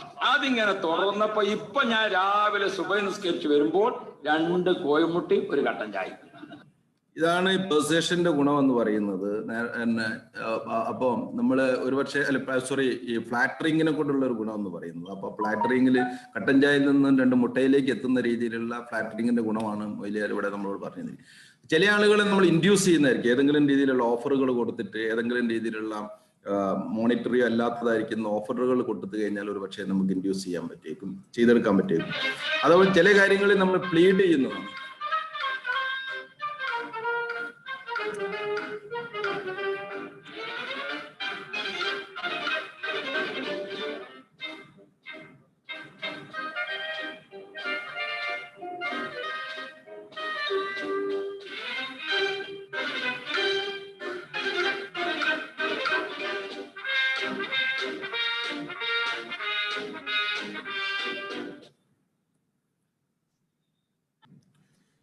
ചില ആളുകളെ വളരെ ലോജിക്കലി കൺവിൻസ് ചെയ്തിട്ട്, ആർഗ്യൂ ചെയ്ത് കൺവിൻസ് ചെയ്തിട്ട് തന്നെ കാര്യങ്ങൾ ചെയ്യിച്ചെടുക്കാറുണ്ട്. ചില ആളുകൾ വളരെ ഇൻസ്പയർ ചെയ്തുകൊണ്ട് ചെയ്യുന്നുണ്ട്. അതിൽ ഏറ്റവും പ്രധാനമാണ്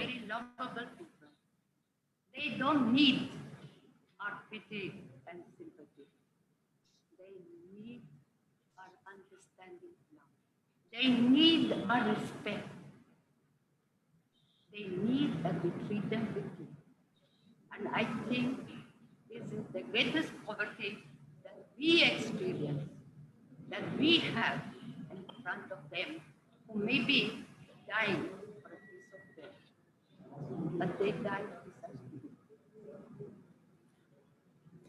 ഒരുപക്ഷെ ലോകത്തെ തന്നെ ഈ സ്ട്രീറ്റ് ചിൽഡ്രനെയും പട്ടിണി പാവങ്ങളിലേക്കും മദർ തെരേസ കൊണ്ടുവരാനും ഒരുപക്ഷെ ലോകത്തിന്റെ മാതാവാക്കി മാറ്റിയിരിക്കുന്നത് ഇൻസ്പയറിംഗ് ആയിരിക്കുന്ന വാക്കുകളിലൂടെ ആ ഒരു കോസിന് വേണ്ടി പോരിയത് കൊണ്ടാണ്. നമുക്ക് എല്ലാവർക്കും എന്ത് ചെയ്യണം? ഒരു പെർസ്യൂസീവ് ആകണമെങ്കിൽ, പെർസ്യൂഷനിൽ സക്സസ്ഫുൾ ആണെങ്കിൽ ആദ്യം നമ്മൾ പറയുന്നത് വിശ്വസിക്കാനേയും പറ്റണമെങ്കിൽ നമ്മൾ ക്രെഡിബിൾ ആയിരിക്കുന്ന ഒരു ഐഡന്റിറ്റി ഉണ്ടായിരിക്കണം.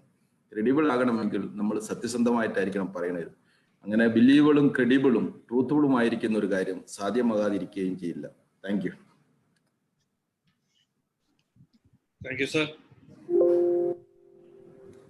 സാറിന്റെ പ്രസന്റേഷൻ വളരെ കവർ ചെയ്ത, പെർസ്യൂഷൻ ലീഡർഷിപ്പിന്റെ എല്ലാ ആംഗിളുകളും കവർ ചെയ്ത് കഴിഞ്ഞു. അപ്പൊ നമുക്കിനി ചർച്ചയിലേക്ക് പോകാം. Good evening father. Good evening. Sir പറഞ്ഞതുപോലെ ഫാദറിന്റെ ഫീൽഡില് you are a trend setter, sir ഒരു ചേഞ്ച് മേക്കർ ആണ് ഫാദർ. അപ്പോ ഇതിന്റെ സാറിന്റെ വിജയൻ സാർ പറഞ്ഞു നിർത്തിയെടുത്ത് തുടങ്ങുകയാണെങ്കിൽ നമ്മളൊരു പെർസ്യൂസീവ് ലീഡറിന്റെ ക്വാളിറ്റീസ് ഫാദർ എങ്ങനെ ഡിഫൈൻ ചെയ്യും? അയ്യോ അതെ, ഇപ്പൊ എന്താ കാര്യം ഇതൊക്കെ കേട്ട് കഴിയുമ്പളേ, അല്ലപ്പോ പോലീസുകാർക്ക് എന്താ ഇവിടെ ഇപ്പൊ കാര്യം എന്ന് പറഞ്ഞില്ലേ, അച്ഛനിപ്പോ എന്താ ഇവിടെ കാര്യം എന്നുള്ള രീതിയിലാണ് എനിക്കിപ്പോ തോന്നണത്. അല്ല, അച്ഛനിപ്പോ എന്താ ഇവിടെ കാര്യം, ഇത് വലിയ വലിയ കാര്യങ്ങളൊക്കെയാണ് പറയണേ. പക്ഷെ ഞാനൊരു കാര്യം പറയാം,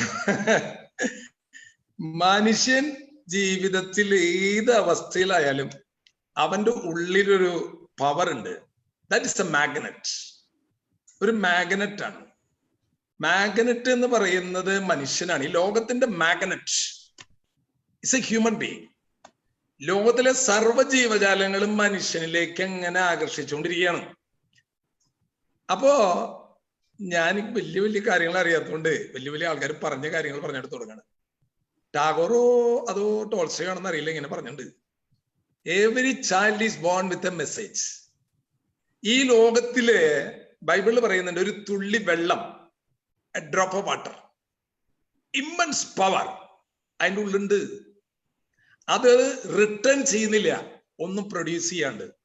സോ എല്ലാ കാര്യങ്ങൾക്കും അതിൻ്റെതായ ഇഫക്റ്റ് ഉണ്ട്. മനുഷ്യനുണ്ടല്ലേ, ഒരു 10,000 ലോകങ്ങള് ഒന്നിച്ചാൽ അതിനേക്കാൾ വലിയ പവറാണ് മനുഷ്യന്റെ ഉള്ളിലുള്ളത്.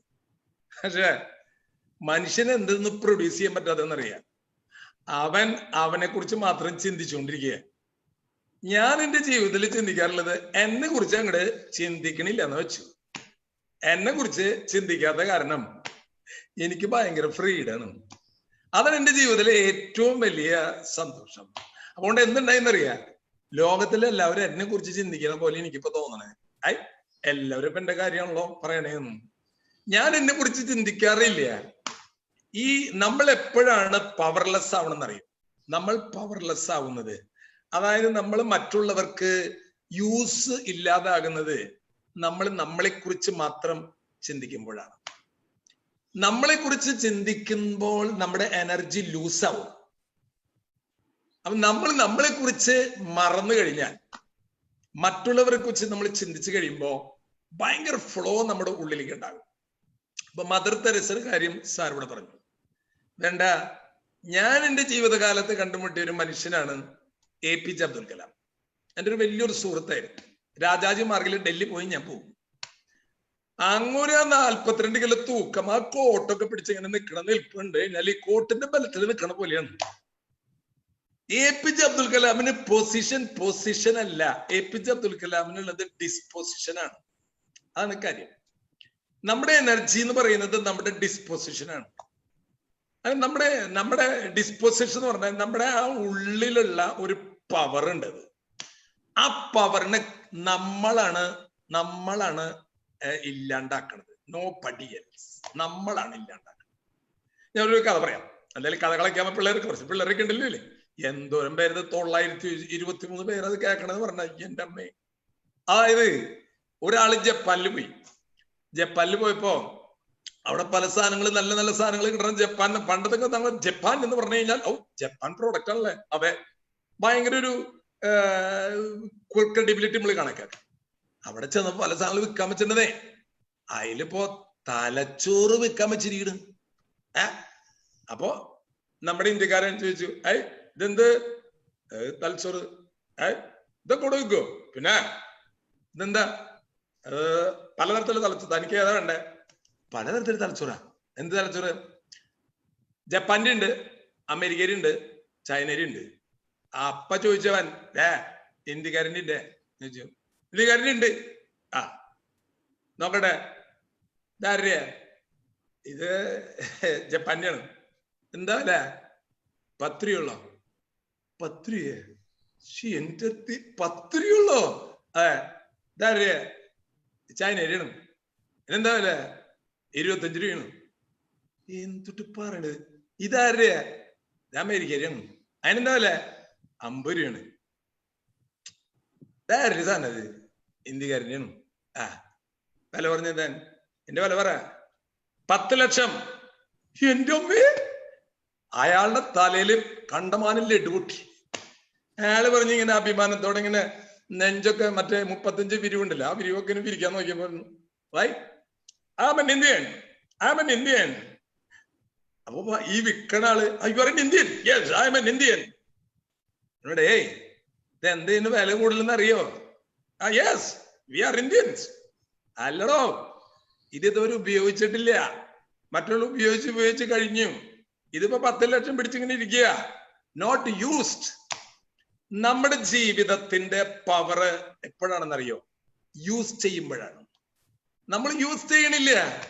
ലോനപ്പേട്ടനൊക്കെ മരിച്ചു കിടക്കുന്ന സമയത്ത് ഞാൻ കണ്ടിട്ട് ആലോചിച്ചിട്ട്, ലോനപ്പേട്ട എന്തിനാ താനേൽ ലോകത്ത് ജീവിച്ച് ഒരു 100 കോടി രൂപയും ഒരു 10 ഏക്കർ സ്ഥലവും എല്ലാം കൂടി ഇവിടെ ഇട്ടിട്ട് പോകുമ്പോ എന്തുട്ടാടോ ഈ ലോകത്തിൽ താൻ കൊടുത്തേ എന്ന് നമ്മൾ ചിന്തിക്കണം. പറയുമ്പോൾ ഞാൻ നിങ്ങളുടെ മുമ്പിൽ സംസാരിക്കുമ്പോഴേ ഞാൻ ആരാണ് എന്ന് ഞാൻ ചിന്തിക്കണില്ല. ഞാൻ ചിന്തിക്കുന്ന ഒരു കാര്യം, ഇപ്പൊ നമ്മുടെ സാർ ഇവിടെ പറഞ്ഞു ഇതിനൊക്കെ വേണ്ടത് ക്ഷമ, പേഷ്യൻസ് ആണെന്ന് പറഞ്ഞു. പേഷ്യൻസ് ആണ് വേണ്ടതെന്ന് വെച്ചെങ്കിൽ ഏറ്റവും കൂടുതൽ പേഷ്യൻസ് ഉള്ളത് ഡോക്ടർമാർക്കാണ് കേട്ടോ. അത് ഞാൻ ഈ അവസരത്തിൽ ഓർമ്മിപ്പിക്കുകയാണ്. കണ്ടമാനം പേഷ്യൻസ് ഉണ്ട് ആർക്ക്? ഡോക്ടർമാർക്ക്. പിന്നെ ഓതന്റിസിറ്റിയുടെ കാര്യം പറഞ്ഞു. ഞാൻ പറയാറുണ്ട്, എനിക്ക് ഈ ഫ്യൂച്ചർ നമ്മൾ പറയില്ലേ, നമ്മുടെ ഫ്യൂച്ചർ ഭദ്രമാക്കണം. എനിക്ക് ഫ്യൂച്ചറിൽ വലിയ വിശ്വാസം ഇല്ല. എനിക്ക് പാസ്റ്റിലെ വിശ്വാസമുള്ളൂ. പാസ്റ്റിന് ഭൂതം ഭാവിയിൽ എനിക്ക് തീരെ വിശ്വാസം ഇല്ല. എന്നോട് ഒരാൾ പറഞ്ഞു, അച്ഛോ ഞാൻ പറയുന്നത് അച്ഛൻ വിശ്വസിക്കണം, നാളെ ഞാൻ വരും.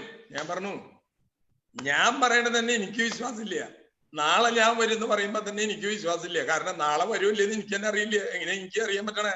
എന്നിട്ട് താൻ പറഞ്ഞത് ഞാൻ വരുന്ന പറയുമ്പോ വിശ്വസിക്കണേ? എനിക്ക് വിശ്വാസം പാസ്റ്റിലാണ്. That means done. എന്ത് പ്രവൃത്തി ചെയ്തിട്ടുണ്ടോ അതിലാണ് ഞാൻ വിശ്വസിക്കണേ. മനസ്സിലായ? അങ്ങനെ വേണം പ്രിയമുള്ളവരെ. അല്ലെങ്കിൽ ഇപ്പൊ നല്ല കാലം, ഇപ്പൊ കൊയ്ത്ത് കാല. ഏത് കൊയ്ത്ത് കാലം? ഞങ്ങൾ അങ്ങനെ ചെയ്യും, ഞങ്ങൾ ഇങ്ങനെ ചെയ്യും, ആ പാലം ഞങ്ങൾ ഇങ്ങോട്ട് വെക്കും, മറ്റേ പാലം കരുതരുത്. ഏത് പാലം? അത് ഞാൻ പറയില്ല. അങ്ങനെ നിങ്ങൾ അങ്ങനെ ആലോചിക്കേണ്ട ആ പാലത്തെ കുറിച്ച്. അത് ഞാൻ ഇങ്ങനെ ചെയ്യും എന്നൊക്കെ പറയണ കാലാണ്. എന്റെ ദൈവമേ, പൊട്ടണ അമിട്ടുകൾ എന്തോരാന്നറിയാം. തൃശ്ശൂരല്ലേ എന്തോരം അമിട്ട് പൊട്ടണേ. പ്രിയമുള്ളവരെ, ഒതന്റിസിറ്റി എന്ന് പറഞ്ഞിട്ടുണ്ടല്ല, നമ്മളൊരു കാര്യം, അതായത് ഡു എന്നുള്ളതാണ്. Do and speak. നമ്മൾ സംസാരിക്കണമെങ്കിൽ നമ്മൾ അത് ചെയ്തിരിക്കണം. ചെയ്യാത്ത കാര്യം സംസാരിക്കുക എന്ന് പറഞ്ഞു കഴിഞ്ഞാൽ അതിനൊരിക്കലും നമ്മുടെ ഉള്ളിൽ നിന്ന് ഒന്നും പ്രസരിപ്പിക്കാൻ കഴിയില്ല. ഈ ഒരു മനുഷ്യന്റെ ഹൃദയത്തിൽ തൊടണമെങ്കിൽ ഉണ്ടല്ല, നാം അത് ചെയ്തിരിക്കണം. ചെയ്യാത്ത പ്രസംഗപ്പോ H2O വെള്ളം, H2O വെള്ളം. ഇത് വെള്ളം കുടിക്കാത്ത ആൾക്ക് H2O എന്ന് പറഞ്ഞിട്ടുണ്ടായി. ഈ വെള്ളം എന്താ? അത് H2O വെള്ളം. എന്താ വെള്ളം? അല്ലെ വെള്ളം H2O അറിഞ്ഞിട്ട് കാര്യമില്ല. നമുക്കറിയേണ്ടത് വെള്ളം എന്താണെന്ന്. അത് കുടിച്ചു നോക്കണം, ഡു ചെയ്യണം. അത് സാറ് പറഞ്ഞത് കറക്റ്റ് ആണ് കേട്ടാ. പിന്നെ സാറ് പറഞ്ഞു കമ്മിറ്റ്മെന്റ്. ഇതൊക്കെ ഞാൻ സാറ് പറഞ്ഞതിന് കോപ്പി അടിക്കണം കേട്ടോ സാറേ. എനിക്കിതൊന്നും അറിയില്ല. സാറ് പറഞ്ഞപ്പോ എനിക്ക് എന്തായാലും കുറച്ച് മാറ്റർ കിട്ടി. അപ്പൊ അതനുസരിച്ച് ഞാൻ കോപ്പി അടിക്കുന്നോണ്ട് ഇപ്പൊ കുഴപ്പമില്ലല്ലോ. കാരണം ഇപ്പൊ ഓൺലൈൻ ക്ലാസ് ആയതുകൊണ്ട് പിള്ളേർക്ക് മൊത്തം കോപ്പി അടിക്കാം. മറ്റതൊക്കെ ടീച്ചർമാര് നോക്കിയിരിക്കും, ആരാ കോപ്പി അടിക്കണേ. ഇപ്പൊ ഓൺലൈൻ ക്ലാസ്സും പരീക്ഷ ആയതുകൊണ്ട് കോപ്പി അടിക്കൽ അനുവദിച്ചോന്ന് എനിക്ക് തോന്നണം. കാരണം എല്ലാവർക്കും കോപ്പി അടിക്കാലോ, ഓൺലൈൻ ക്ലാസ് അല്ലേ. അല്ല, വെറുതെ പറഞ്ഞെന്ന് മാത്രമേ ഉള്ളൂ. അപ്പോ ഈ കമ്മിറ്റ്മെന്റ് എന്ന് പറഞ്ഞ സാധനം ഉണ്ടല്ല, ഇത് എവിടെ ഇരിക്കണേന്ന് ഞാൻ ആലോചിക്കാറുണ്ട്. ഈ കമ്മിറ്റ്മെന്റ് എവിടെ ഇരിക്കണേ? എവിടെയാ? ഒരു കാര്യം നമ്മൾ ചെയ്യും. അതാണ് ഇപ്പൊ ടീച്ചർമാർക്ക് കുട്ടികളെ ഇൻഫ്ലുവൻസ് ചെയ്യാൻ പറ്റും. നമുക്കൊരാളെ ഇൻഫ്ലുവൻസ് ചെയ്യാം, സ്വാധീനിക്കാം. പക്ഷേ ഇൻസ്പയർ ചെയ്യണമെങ്കിൽ അത് നമ്മുടെ ജീവിതത്തില് പച്ച പിടിച്ച് നിൽക്കണം. അതാണ് ഞാൻ എന്റെ ജീവിതത്തിൽ ഞാൻ വേണ്ടത് എന്തറിയോ? നാം നമ്മുടെ ഉള്ളിലെ ഒരു സംഭവം ഇല്ലാണ്ടാക്കണം. അതായത് നമ്മൾ എന്ത് ചെയ്യുമ്പോഴും എന്ത് പറയുമ്പോഴും നാം നമ്മിലേക്ക് തിരിഞ്ഞിട്ടിരിക്കണേ. എനിക്കെന്ത് കിട്ടും? നത്തിങ്. ഒന്നും ഉണ്ടാവില്ല. ഒന്നും ആരെയും സ്പർശിക്കില്ലത്. സ്പർശിക്കണമെങ്കിൽ നാം നമ്മളെ തന്നെ മറന്നിട്ട് സംസാരിക്കണം. പിന്നെ ഞാനിങ്ങനെ സംസാരിക്കുമ്പോ തന്നെ ഉണ്ടല്ല, ഇന്നലെ ഒരാൾ വിളിച്ചിട്ട് പറഞ്ഞു, അച്ഛൻ ഇങ്ങനെ കൊടുക്കടോ എന്നൊക്കെ പറയുമ്പോ അത് ഞങ്ങൾക്കൊരു ഡോ എന്ന് പറയുമ്പോ വിഷമമുണ്ടെന്ന്. ഞാൻ പറഞ്ഞു, ചേട്ടാ ഡോ എന്നല്ല ഞാൻ പറഞ്ഞത്, കൊടു എന്നാ പറഞ്ഞത്. വെറും ഡോ അല്ല, കൊടു എന്നാ പറഞ്ഞത്. അപ്പോ എന്റെ ഭാഷയെ കുറിച്ച് പറഞ്ഞു. ഞാൻ പറഞ്ഞോ ചേട്ടാ, അതായത് എനിക്കൊരു കോങ്കണ്ണൻ ഉണ്ടെന്ന് വെക്കുക. അപ്പൊ എന്നെ അച്ഛനെ കാണാൻ ഭംഗിയില്ല, ഒരു കോങ്കണ്ണൻ. ഞാനിപ്പം തൊട്ട് ചെയ്യാൻ എന്റെ കോങ്കണ്ണായി പോയി. അപ്പൊ അതുകൊണ്ട് നമ്മൾ ഈ ക്രിറ്റിസിസംസ് നമ്മുടെ ജീവിതത്തിൽ വരുമ്പോ ഞാൻ ചിന്തിച്ചില്ല എന്നറിയോ, ഇതെല്ലാം ശരിക്കും വെർമി കമ്പോസ്റ്റ് ആണ്. ശരിക്കും ഏത് ഈ ക്രിറ്റിസിസംസ് പറയുന്നത് വെറും കമ്പോസ്റ്റ്, ബെസ്റ്റ് മണ്ണിന്റെ കമ്പോസ്റ്റ് ആണിത്. ഈ സാധനം വീണാലുണ്ടല്ല, നിങ്ങളൊരു ചെടി ഒന്ന് വെട്ടി നോക്കിയാൽ നിങ്ങള് അപ്പ മുളയ്ക്ക് അവിടെ 2 കമ്പ് 2 സൈഡില്, മനസ്സിലായേ? അതുകൊണ്ട് ജീവിതത്തിൽ നിങ്ങളുടെ ഉള്ളിൽ ഒരു കമ്മിറ്റ്മെന്റ് ഉണ്ട്. When you feel that you are right, really you are right. ഇപ്പൊ ഞാനൊരു ഉദാഹരണം പറയാം. നമ്മുടെ സുഹൃത്തിനോട് ചോദിച്ചപ്പോ ഞാൻ കണ്ടമാനം സംസാരിച്ചു കൊണ്ടെങ്കിൽ എന്നെ ഒന്ന് കൺട്രോൾ ചെയ്യാനായിട്ട് താങ്കൾക്കല്ല അവകാശം ഉണ്ട് കേട്ടോ, മറക്കണ്ട, ഞാൻ ഒന്ന് പറഞ്ഞു മാത്രം. അപ്പൊ അതുകൊണ്ട് അപ്പോ എന്റെ ഈ ആക്സ് ആണ് ആദ്യം. നമ്മുടെ വിജയൻ സാറിന്റെ വൈഫ് വീണ മാഡത്തിനൊക്കെ അറിയാം. തൃശ്ശൂർ ഞാൻ സ്റ്റാർട്ട് ചെയ്തൊരു സംഘടനയാണ് ഈ അപകടത്തിൽപ്പെട്ട ആൾക്കാരുടെ അടുത്ത് ഹോസ്പിറ്റലിൽ ഇന്ന് സംഘടന. ഇത് തുടങ്ങുന്ന കാലത്ത് എല്ലാവരും എന്നോട് പറഞ്ഞു, എന്തുകൊണ്ടാ ഈ വഴിയിലൊക്കെ ആൾക്കാരൊക്കെ വീണ് കിടക്കണത് ഇരിക്കാൻ പോകുന്നു, വേണ്ട വെറുതെ പുല്ല കുടിക്കുള്ളൂ. അവസാനം കേസും കൂട്ടായിട്ട് പ്രശ്നമാണ് കേട്ടാ. ആരും അതിനെ സപ്പോർട്ട് ചെയ്തില്ല. ആരും സപ്പോർട്ട് ചെയ്യാണ്ട് വരുമ്പോ എനിക്ക് ഭയങ്കര ഒരു ശക്തിയാണ് കിട്ടുക. ആരും സപ്പോർട്ട് ചെയ്യണില്ലല്ലോ, അപ്പൊ അതിന്റെ ഉള്ളിൽ എന്തോ ഒരു സാധനം ഉണ്ട്. അങ്ങനെ തുടങ്ങിയതാണ് ആക്സ്. ഇപ്പൊ എല്ലാവരും സപ്പോർട്ടായി. സപ്പോർട്ടില്ല, അത് മറ്റേ ഫാദറിന്റെ കഥകളിലേക്ക് നമുക്ക് ഡീറ്റെയിൽ ആയിട്ട് തിരിച്ചു വരാം. ഫാദർ അമ്മ പറഞ്ഞോളൂ.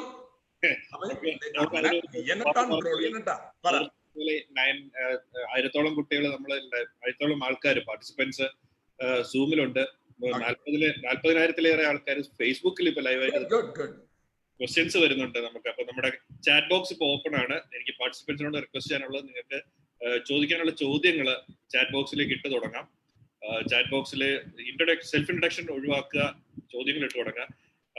ഫാദറിലേക്ക് തിരിച്ചു വരുന്നതിന് മുമ്പ് നമുക്ക് അടുത്ത പാനലിസ്റ്റിലേക്ക് പോവാം. അദ്ദേഹം വെയിറ്റിംഗ് ആണ്. Good evening Hari sir. Good evening. Good evening. Thank you for joining us, sir, at the short notice. We are honored to have you here. Thank you so much. Actually, I am also I am excited to talk to so many young people are there. People who are, just raring to go to show their mettle in this country, and I'm really happy to be part of this initiative. Yeah.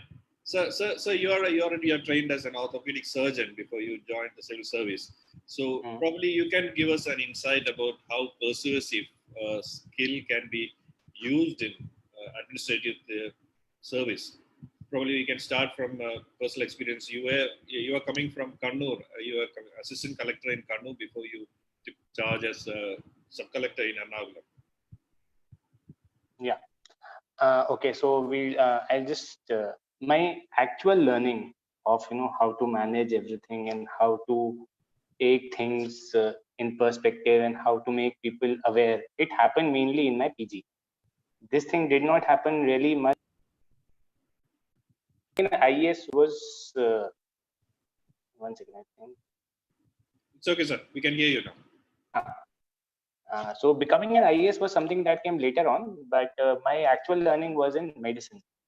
So once we come into post graduation after doing our MBBS, it is a very strenuous journey.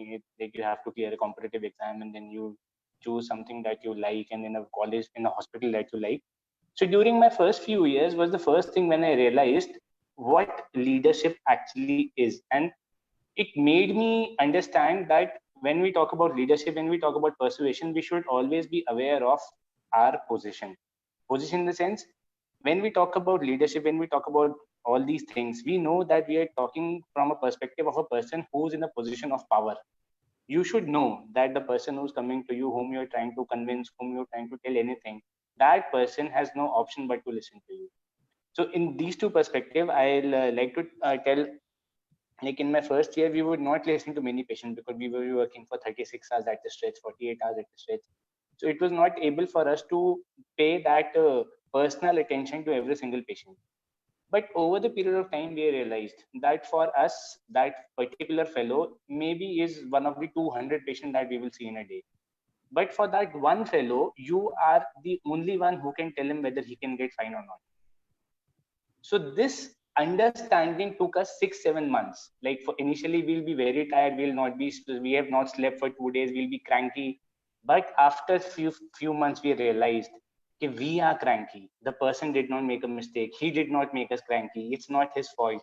If he's coming with a paper to ask, and if he's coming again, that means he is not understood.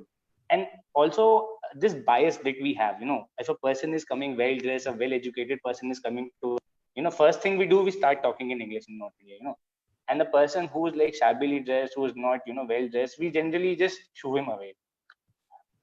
During my post graduation, I realized a well dressed person, a well read person has many options to go to other person to ask. But a person who is a poor fellow, who's coming to a government hospital, and he's been standing there since 6 a.m., he needs your time. And you, being in a position of power, being the leader in that room, you have a duty to tell him. And see, this is where manipulation and persuasion, it's a very balanced line. Okay, I will not say manipulation is completely bad. For example, I'll just give an example. If a person comes and he has been told that he wants to get a surgery done, and you, being in that position, are convinced that this surgery is not right for him, then maybe some amount of manipulation you can do to make sure that the person does not fall in the trap and get a surgery done. That is manipulation. Persuasion happens when you know that it is the free will. If a person does not want to get a surgery, if his mother is very old or whatever reason is, then you should not manipulate, because that is not your decision to take.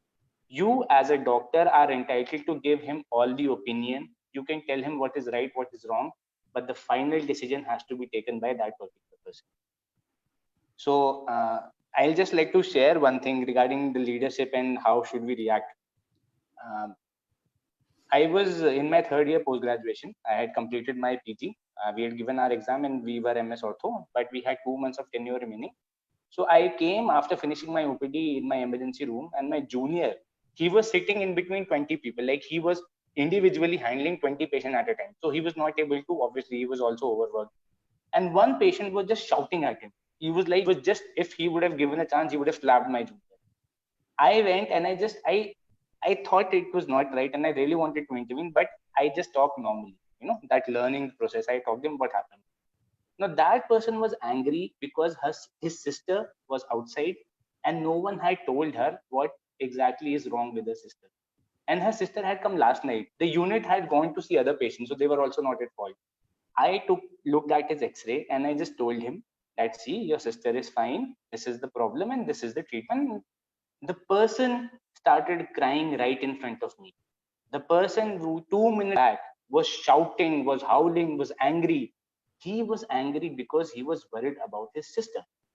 So what I said, when you talk about this persuasion and manipulation, you should know in what position you are talking about. Okay, you should always be aware of your power. You should always be aware of what influence you have on the other person, and accordingly you have to take. And this is not something which is inborn. This is something which will come to you with experience, with time, with learning. Now the important part is you have to be open to that learning. If you close your mind, if you're like, no, this is my way or the highway, then obviously things are not going to improve. You will make mistake. Everyone makes mistake. It's fine. What's important is that when we talk about these things, we are dealing with human to human interaction. We cannot have one policy for everyone. You don't have to be soft for everyone. You don't have to be manipulative with everyone. You have to change your perspective as and when it is required. And that learning is very important, and which takes its own sweet time. Thank you, sir. Thank you, sir. I hope the lessons, very important lessons that you have learned during your medical professional days will help us in when you are moving to the administrative level. So we'll go back to father. എനിക്ക് നമ്മുടെ സംസാരിക്കേണ്ട father നേരത്തെ പറഞ്ഞു, ഇപ്പം doctor Haris സാറും പറഞ്ഞതും ഈ വളരെ ചെറിയ വ്യത്യാസമാണ് നമ്മുടെ പെർസുവേഷനും മാനിപ്പുലേഷനും തമ്മിൽ. പ്രത്യേകിച്ച് ഫാദർ ഇടപെടുന്ന ഒരു മേഖല എന്ന് പറയുന്നത് അവയവദാനത്തിന്റെയൊക്കെ, ഓർഗൻ ഡൊണേഷന്റെയും കിഡ്നി ഡൊണേഷന്റെയൊക്കെ ഫീൽഡിലാണ് ഫാദർ ഏറ്റവും കൂടുതൽ ഇടപെടുന്നത്. അപ്പൊ ഇത്രയും സെൻസിറ്റീവ് ആയിട്ടൊരു കാര്യം, ആൾക്കാരുടെ പേഴ്സണൽ ഹെൽത്തിനെ ബാധിക്കുന്ന ഒരു കാര്യത്തിൽ അവരെ കൺവിൻസ് ചെയ്യാനായിട്ട്, പെർസ്യൂഡ് ചെയ്യാനായിട്ട് ഫാദറിന് എങ്ങനെയാ സാധിക്കും? അതൊക്കെ ഇത്ര കാര്യമുള്ളൂ. അതായത് നമ്മളൊരു കാര്യം ചെയ്തിട്ട് ഇങ്ങനെ നിന്നാൽ പിന്നെ നത്തിങ് ടു സ്പീക്ക്. നമ്മൾ ഒരു കാര്യം ചെയ്തിട്ട്, ഞാൻ എൻ്റെ കിഡ്നി ഡൊണേഷൻ കഴിഞ്ഞിട്ട് 30 ദിവസം കഴിഞ്ഞപ്പോ ഞാൻ കാസർഗോഡ് തിരുവനന്തപുരം വരെ യാത്ര ചെയ്തു. ആൾക്കാർ മുഴുവൻ അച്ഛൻ അതെ കിഡ്നി കൊടുത്തു അല്ലേ, ആ കിഡ്നി കൊടുത്തു, എത്ര ദിവസമായി? 30 ദിവസമായിട്ടുള്ളൂ. കുഴപ്പമില്ലേ? ഒരു കുഴപ്പമില്ലാന്ന്. ജനങ്ങൾക്ക് ആവശ്യം എന്താണെന്നറിയോ? വാക്കുകളല്ല, ദേ ഹൗ ടു എക്സ്പീരിയൻസ്. അനുഭവങ്ങളാണ്. അതിൽ പറയാം, നമുക്ക് അനുഭവങ്ങളാണ്. ഞാൻ ജനങ്ങളോട് പറഞ്ഞത്, നിങ്ങൾ നിങ്ങളുടെ ജീവിതത്തിൽ ഒരു വിഷമം വരുമ്പോ മറ്റുള്ളവരിലേക്ക് എന്താണ് ഒരു ഇതില്ലേ, വീട്ടിൽ സ്വർണം വെച്ചിട്ട് എന്തിനേ നാട്ടിൽ തേടി നടപ്പൂ എന്നെ വിളിക്കണവര് മുഴുവൻ ചോദിക്കണത്, അല്ല അച്ഛാ അപ്പോ നമുക്കൊരു കിഡ്നി എന്റെ ചേട്ടന്റെ വയറ്റിൽ 2 എണ്ണം ഇല്ലേ? അല്ലെ എനിക്ക് അത് പറ്റില്ല, പിന്നെ തനിക്ക് പറഞ്ഞ പിന്നെ ആർക്ക് പറ്റിയ? നമ്മളുണ്ടല്ലോ, നമ്മൾ ചെയ്യണ കാര്യം എന്താന്ന് വെച്ച് കഴിഞ്ഞാല് നമ്മളെ മറന്നിട്ട് ബാക്കിയുള്ളവർ ചെയ്യുന്ന എന്ത് കിട്ടും? ഞാൻ ആൾക്കാരോട് പറയാറുണ്ട്, തന്റെ വീട്ടിൽ ഒരാൾക്ക് അസുഖം വന്നാല് ആരാടോ ആ മനുഷ്യനെ സ്നേഹിക്കണത്? തനിക്ക് തന്റെ ഭാര്യക്ക് ആ ഭർത്താവിന് അസുഖമാണ്. ഓരോരുത്തർ പറയണ രീതിയാണ് അച്ഛൻ പറയുന്നത്. അപ്പോ ചേട്ടാ നമ്മുടെ ഭാര്യ ഉള്ളത്, അതെ അവള് തരാന്ന് പറയുന്നുള്ളൂ കിഡ്നി. അത് വേണ്ടച്ചോ. എന്താ വേണ്ടെന്ന് പറഞ്ഞ അവൾക്കത് വിഷമാവും, അവൾക്കത് വേദന എടുക്കും. ശരി, അപ്പൊ ഭയങ്കര സ്നേഹം കൊണ്ടാണ് അത് അവൾ അങ്ങനെ വിഷമിച്ചിട്ട് തരണ്ട. അന്നൊരു ഞാൻ കാര്യം പറയട്ടെ, എന്താച്ചോ അപ്പുറത്തുള്ള ലോനപ്പേട്ടന്റെ ഭാര്യ ത്രേസ്യാമയുണ്ട്, അവളുടെ കിഡ്നി ആയാലും എങ്ങനെയുണ്ട്? അത് കുഴപ്പമില്ല. ശരി, ഇപ്പൊ ലോനപ്പേട്ടന്റെ ഭാര്യയല്ലേ, അല്ല എനിക്ക് കുഴപ്പമില്ലാന്ന്. ഇതാണ് സംഭവം. അതൊക്കെ കേൾക്കണോട് കൂടെ ഞാൻ പറയും, ചേട്ടനൊക്കെ ഒരു മനുഷ്യനാണ്. വെല്ലോന്റെ ഭാര്യയുടെ കിഡ്നി കിട്ടിയോണ്ട് കുഴപ്പമില്ല, എന്റെ ഭാര്യ വേദനിക്കണ്ടെന്ന്. അത് കേട്ടോട് കൂടെ ആളുടെ മനസ്സിൽ സംഭവം ശരിയല്ലല്ലോ അച്ഛൻ പറഞ്ഞത്. അതാണ് മറ്റേ പരസ്യം ഉണ്ടല്ല, വീട്ടിൽ സ്വർണം വെച്ചിട്ട് എന്തിന്.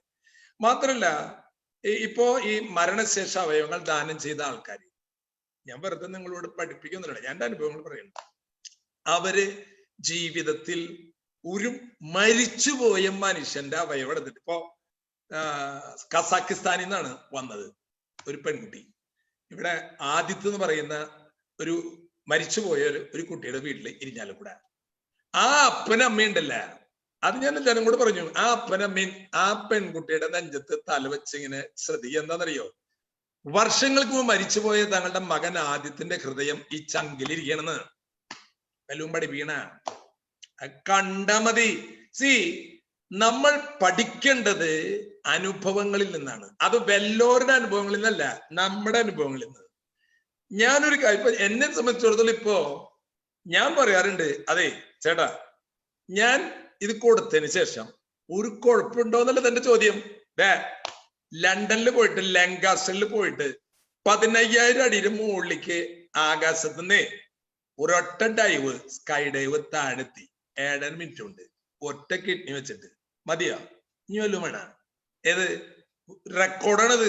ഒരു കിഡ്നി വെച്ച് ആരും ഇതുവരെ അങ്ങനെ ചാടിയിട്ടില്ല. അല്ല, അതിനു വേണ്ടി ചാടിയതൊന്നല്ല, അവിടുത്തെ കിഡ്നി രോഗികൾക്ക് സഹായിക്കാം. അപ്പൊ ഞാൻ പറയുന്നത്, നമ്മൾ പ്രസംഗിക്കൽ നിർത്തുക, എന്നിട്ട് ജീവിതത്തിൽ പ്രവർത്തിച്ചാൽ. ഞാൻ ലീഡറൊന്നല്ല കേട്ടാ, ഞാന് ഒരു ഏറ്റവും ചെറിയൊരു പള്ളിയില് 80 വീട്ടുകാരെ കുഞ്ഞു പള്ളിയിൽ ഒരു വികാരിച്ചനാണ്. വേറൊരു ലീഡർഷിപ്പ് എനിക്കില്ല. കിഡ്നി ഫെഡറേഷൻ ആക്സ് എന്ന് പറയുന്നതൊക്കെ കുറെ മനുഷ്യരൊക്കെ ചെയ്യുന്നു. ഞാൻ അതിന് ചെയ്യട, എന്തുകൊണ്ടത് അത് കൊടുക്കട എന്ന് പറച്ചിൽ മാത്രമേ ഉള്ളൂ. ഞാനത് ചെയ്യും. ഇത്ര ചെയ്യേണ്ട ആവശ്യമുള്ളൂ. ഇപ്പൊ എന്താന്ന് വെച്ച് കഴിഞ്ഞാൽ, എന്നെ സംബന്ധിച്ചിടത്തോളം നമ്മൾ എവിടെ പോയാലും അതിന്റെ ഒരു സന്തോഷം ഭയങ്കരമാണ്. ഇപ്പൊ ഞാന് സാറ് നേരത്തെ വിജയ് സാർ പറഞ്ഞ പോലെ, നമ്മൾ എവിടെ പോയാലും അച്ചോ എന്താ വേണ്ട, ഞാൻ ഇപ്പൊ ഒരു ഹോട്ടലിൽ തിരുവനന്തപുരത്ത് 12 വർഷം മുമ്പാ ഭക്ഷണം കഴിക്കാൻ കയറിയതാ. അപ്പൊ എന്നിട്ട് ആള് വന്നിട്ട് പറഞ്ഞു, അച്ചോ കാശ് കൊടുക്കണ്ടാ, ഞാൻ കാശ് കൊടുത്തോളാം. എന്തിപ്പത് ആളാരാ? അല്ല ആരെങ്കിലും ആയിക്കട്ടെ, അച്ഛൻ കാശ് കൊടുക്കണ്ട കണ്ടാ. എവിടെ നോക്കിയും പറയണേ. എന്തായാലും ഇപ്പൊ ഞാനിപ്പോ ഈ ഹങ്കർ ഹണ്ട് തുടങ്ങിയിട്ടുണ്ട്. അതായത് വിശക്കുന്ന മനുഷ്യർക്ക് ഭക്ഷണം കൊടുക്കുന്നുണ്ട്. എവിടെ നോക്കിയാ മനുഷ്യർ വിളിക്കുന്നത്. അപ്പൊ അവര് സ്പർശിച്ചത് എന്താ? എന്റെ എഡ്യൂക്കേഷൻ അല്ല, എന്റെ കഴിവുകളൊന്നല്ല, നമ്മുടെ പ്രവൃത്തിയാണ്. കർമ്മം.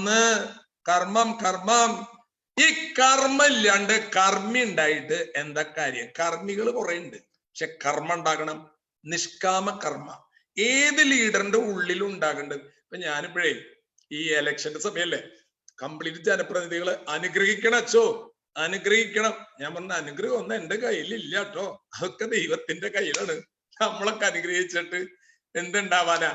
അപ്പോ എന്നോട് ചോദിച്ചു, അച്ഛൻ ജനപ്രതിനിധിയായിട്ട് നിൽക്കണ്ടോ? ഞാൻ പറഞ്ഞു, ഞാൻ ജനപ്രതിനിധിയായിട്ട് നിൽക്കുന്നുണ്ട്. ഈ കേരളത്തിലെ 18,000 അംഗങ്ങളുണ്ട്, അതിന്റെ പ്രതിനിധിയാണ് ഞാൻ. അതച്ചോ ഈ അഗതി മന്ദിരങ്ങളില് വീടില്ല, അപ്പനില്ല, അമ്മയില്ല, ഭക്ഷണമില്ല, വസ്ത്രം ഇല്ലാണ്ട് തെരുവിൽ വലിച്ചെറിയുന്ന ആൾക്കാരില്ലേ? 18,000 പേരുണ്ട്. ബിജു ഭാസ്കർ സാറെ ഞാൻ വിളിച്ചു ചോദിച്ചു, പറഞ്ഞു അവരുടെ ജനപ്രതിനിധിയാണ് ഞാൻ. അവർക്ക് ഒരു നേരത്തെ ഭക്ഷണം കൊടുക്കാനുള്ള ജനപ്രതിനിധിയാണ് ഞാൻ. നമ്മളുണ്ടല്ലോ, നമ്മൾ ജീവിതത്തിൽ മറ്റുള്ളവരെ സ്പർശിക്കണമെങ്കിൽ തീർച്ചയായിട്ടും നമ്മുടെ പണം സ്പർശിക്കില്ല, നമ്മുടെ അധികാരം സ്പർശിക്കില്ല, നമ്മുടെ പ്രവൃത്തി മാത്രമേ സ്പർശിക്കുള്ളൂ.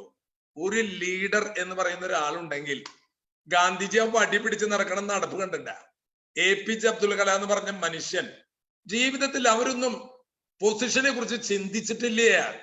നമുക്കൊക്കെ പൊസിഷൻ വേണം, നല്ല ലുക്ക് വേണം. ലുക്കിലല്ല കാര്യം എന്ന് എത്ര പ്രാവശ്യം പറഞ്ഞിട്ടുണ്ട്. ലുക്കിലല്ല. ഇവിടെ ഇരിക്കുന്ന കുട്ടികളോട് അച്ഛൻ എനിക്ക് പറയേണ്ട ഒരു കാര്യമുണ്ട്.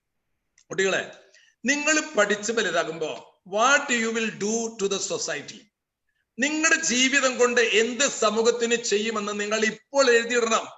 നാളെ അല്ല, ഞാൻ ഇന്നത് ചെയ്യും. അബ്രഹാം ലിങ്കൻ എന്ന് പറയുന്ന ലീഡർ ഉണ്ടല്ലോ, പട്ടിണി കിടക്കുന്ന കാലത്ത്, അല്ലോന്റെ വീട്ടിൽ വിറക് വെട്ടിയിട്ട് നടക്കുന്ന കാലത്ത് തീരുമാനിച്ചു, പെരുവഴിയിലെ ചന്തയിൽ മനുഷ്യനെ പച്ചയ്ക്ക് നഗ്നരാക്കി കെട്ടിയിട്ടിട്ട് ലേലം വിളിക്കുന്ന കണ്ടപ്പോ പറഞ്ഞു, അവൻ കറുത്തവൻ, ഞാൻ വെളുത്തവൻ, എന്നാൽ രണ്ടൊരു മനുഷ്യനില്ലെന്ന്, എന്നിട്ട് എന്തവന് വിൽക്കണേന്ന് നിർത്തുട്ട പറഞ്ഞു. പഠിച്ചു, ലൈബ്രറിയിൽ നിന്ന് പുസ്തകം എടുത്ത് പഠിച്ചു. സ്കൂളിൽ പോകാൻ പറ്റില്ല, കുട്ടികളോട് അച്ഛൻ പറഞ്ഞത്. അവസാനം LLB എടുത്തു, നിന്നു, ഇലക്ഷന് തോറ്റു തോറ്റു തോറ്റു ജയിച്ചുന്ന് അവസാനം അമേരിക്കൻ പ്രസിഡന്റ് ആയിട്ട് ഒപ്പുവെച്ചു. എന്ത് ഇല്ലാട്ടാ, ഇനി ഇവിടെ സ്ലേവറി ഇല്ലാന്ന്. പ്രിയമുള്ളവരെ, ഡേവിസ് ശ്രമലച്ച് ഞാൻ ചിന്തിക്കുന്നുള്ളൂ, ഞാൻ മരിച്ചു പോയാൽ what I have contributed to society, എന്റെ കൂടെ ജീവിച്ചിരിക്കുന്ന മനുഷ്യർക്ക് എന്ത് കൊടുത്തു, അല്ലാണ്ട് ഞാൻ എന്ത് ഉണ്ടാക്കി? ഒരു 100-100 ഏക്കർ സ്ഥലം, പിന്നെ എന്തോ അത് ഇത് എന്തൊക്കെ ഉണ്ടാക്കി ഒക്കെ പിടിയിട്ടിട്ട് പോണ സമയത്ത് ഉണ്ടാവണ എന്ത് ലീഡർ? യഥാർത്ഥ ലീഡർ പോകുമ്പോൾ നത്തിങ്, ഒന്നും കയ്യിലുണ്ടാവാൻ പാടില്ല. മടിയിൽ മാത്രല്ല, തലയിൽ ഒന്നിലും ഉണ്ടാവാൻ പാടില്ല. ഏത്? ലീഡറിന്റെ കയ്യ് ഫ്രീ ആയിരിക്കണം, ഒന്നും കയ്യിൽ മടക്കി പിടിക്കാൻ ഉണ്ടാകാൻ പാടില്ല. എന്റെ ലീഡർ ജീസസ് ക്രൈസ്റ്റ്, ഒന്നും ഉണ്ടായില്ല. പോകുമ്പോ ഡ്രസ് അടക്കം ഊരി കൊടുത്തിട്ട് പറഞ്ഞു, പോവണട്ടാ എന്ന്. ഇതുപോലെയാണ് എന്നെ സ്വാധീനിച്ച മറ്റൊരു വ്യക്തിയാണ് ഫ്രാൻസിസ് അസീസി. അടിവസ്ത്രം ഒരു ഊരി വെച്ചിട്ട് പറഞ്ഞു, ഒന്നും നഷ്ടപ്പെടില്ല. പ്രിയമുള്ളവരെ, ലീഡേഴ്സ് എന്ന് പറഞ്ഞാൽ, അതായത് മറ്റുള്ളവരെ ഇൻസ്പയർ ചെയ്യണമെങ്കിൽ നാം നമ്മളെ മറക്കണം. നമ്മളെ മറക്കാതെ നമ്മൾ മുന്നോട്ട് പോയാൽ മറ്റുള്ളവർ നമ്മളെ അങ്ങോട്ട് മറന്ന് അങ്ങോട്ട് കളയും. അതാണ് ഉണ്ടാവുക. പിന്നെ മരിച്ചു കഴിയുമ്പോ കുറെ റീത്ത് കിട്ടും, ലീഡർ അല്ലേ, കുറെ റീത്ത് നെഞ്ചത്ത് കിട്ടും. ഇപ്പൊ അതും കിട്ടില്ല. ഇപ്പൊ കോവിഡ് ആയതുകൊണ്ട് റീത്തും കിട്ടില്ല. പിന്നെ വലിയ ട്രാൻസ്പോർട്ട് ബസ്സിൽ കൊണ്ടുപോകും ചെയ്യില്ല, കാരണം അതിനൊന്നും ഇപ്പോഴുള്ള സോഷ്യൽ ഡിസ്റ്റൻസ് ഉണ്ട്. പിന്നെ ഒരു കുടുക്കയില് തിരുപ്പൊടി കിട്ടും, മനസ്സിലായ? അപ്പൊ അതുകൊണ്ട് ജീവിതത്തിൽ നമ്മൾ മരിച്ചു കഴിഞ്ഞിട്ട് എന്താവുന്ന ആലോചിച്ചിട്ട് ചിലര് ജീവിക്കണേ. ഞാൻ വലിയൊരു ലീഡറല്ലേ, ലീഡറായ ഞാൻ മരിച്ചു കഴിഞ്ഞാൽ ലോകം പറയും നികത്താനാവാത്ത ഒരു വിടവാണ് ഇപ്പോൾ വന്നിട്ടുള്ളത്. പിന്നെ നികത്താനാവാത്ത വിടവ്, മരിച്ചു കഴിഞ്ഞാൽ നിന്ന് നമ്മുടെ ആഫീസ് പൂട്ടി. ചെയ്യണം നമ്മൾ ജീവിതകാലത്ത്. സ്വയം മറന്നിട്ട് ആര് മുന്നോട്ട് വരുന്നുവോ അദ്ദേഹത്തിന് എല്ലാവരെയും ഇൻസ്പയർ ചെയ്യാൻ പറ്റും. സ്വയം മറക്കാതെ എന്തെങ്കിലും ഉണ്ടാക്കാം. ഞാനിപ്പോ മാതൃഭൂമിക്കാരെ എന്നെ വിളിച്ചപ്പോ ഞാൻ പറഞ്ഞു, ഇലക്ഷന്റെ ആൾക്കാരെ കുറിച്ച് ചോദിച്ചേ, അച്ഛനെ ഇലക്ഷൻ വെച്ചാൽ എന്താ പറയാനുള്ള? ഞാൻ പറഞ്ഞു, ജനപ്രതിനിധികൾ ഇപ്പൊ നിറച്ച് ജനപ്രതിനിധികളാണ്. ഞാൻ പറഞ്ഞു, അതെ, മനസ്സിൽ ലഡ് പൊട്ടിയിട്ട് വരരുത്. ഏത്? ഞാൻ ചോദിക്കട്ടെ, സിമ്പിൾ ആയിട്ട് കേൾക്കണ ആൾക്കാർ ചോദിക്കുക, ഇവിടെ കുറെ ആൾക്കാർ ജനപ്രതിനിധികൾ, ഇവർക്ക് ലക്ഷ്യം എന്തുട്ടാ? കുറ്റം പറയല്ലട്ടാ, പണം പണം പണം. നമുക്ക് എന്തെങ്കിലും കിട്ടും, നമുക്കും കിട്ടും പണം. ദീപസ്തംഭം മഹാശ്ചര്യം, സ്ഥാനാർത്ഥിത്വം മഹാശ്ചര്യം, എനിക്കും കിട്ടണം പണം. മാറണം. പണത്തിനോട് ആക്രാന്തമുള്ള ആരും ലീഡർ ആവാൻ പാടില്ല കേട്ടാ. പണത്തിനോട് ആക്രാന്തമുള്ളവൻ ലീഡർ ആയാൽ പ്രശ്നമാണ്. അതുകൊണ്ട് മനുഷ്യനെ സ്പർശിക്കണമെങ്കിൽ നാം നമ്മുടെ ജീവിതത്തിൽ പ്രവൃത്തി കൊണ്ട് മാത്രമേ സ്പർശിക്കാൻ പറ്റുള്ളൂ. ടീച്ചർമാർക്ക് പഠിപ്പിക്കാം. കുട്ടികളോട് അച്ഛൻ പറയാനുള്ളത്, കുട്ടികളെ, നിങ്ങളെ അവസാനം ഓർക്കാൻ പോണത് ടീച്ചർ പഠിപ്പിച്ച ഒരു വിഷയവും നിങ്ങൾ ഓർക്കില്ല. ഞാൻ 11 വർഷം പഠിച്ചിട്ടുണ്ട് സെമിനാരിയിൽ. ആ പഠിപ്പിച്ച വിഷയം you will forget it.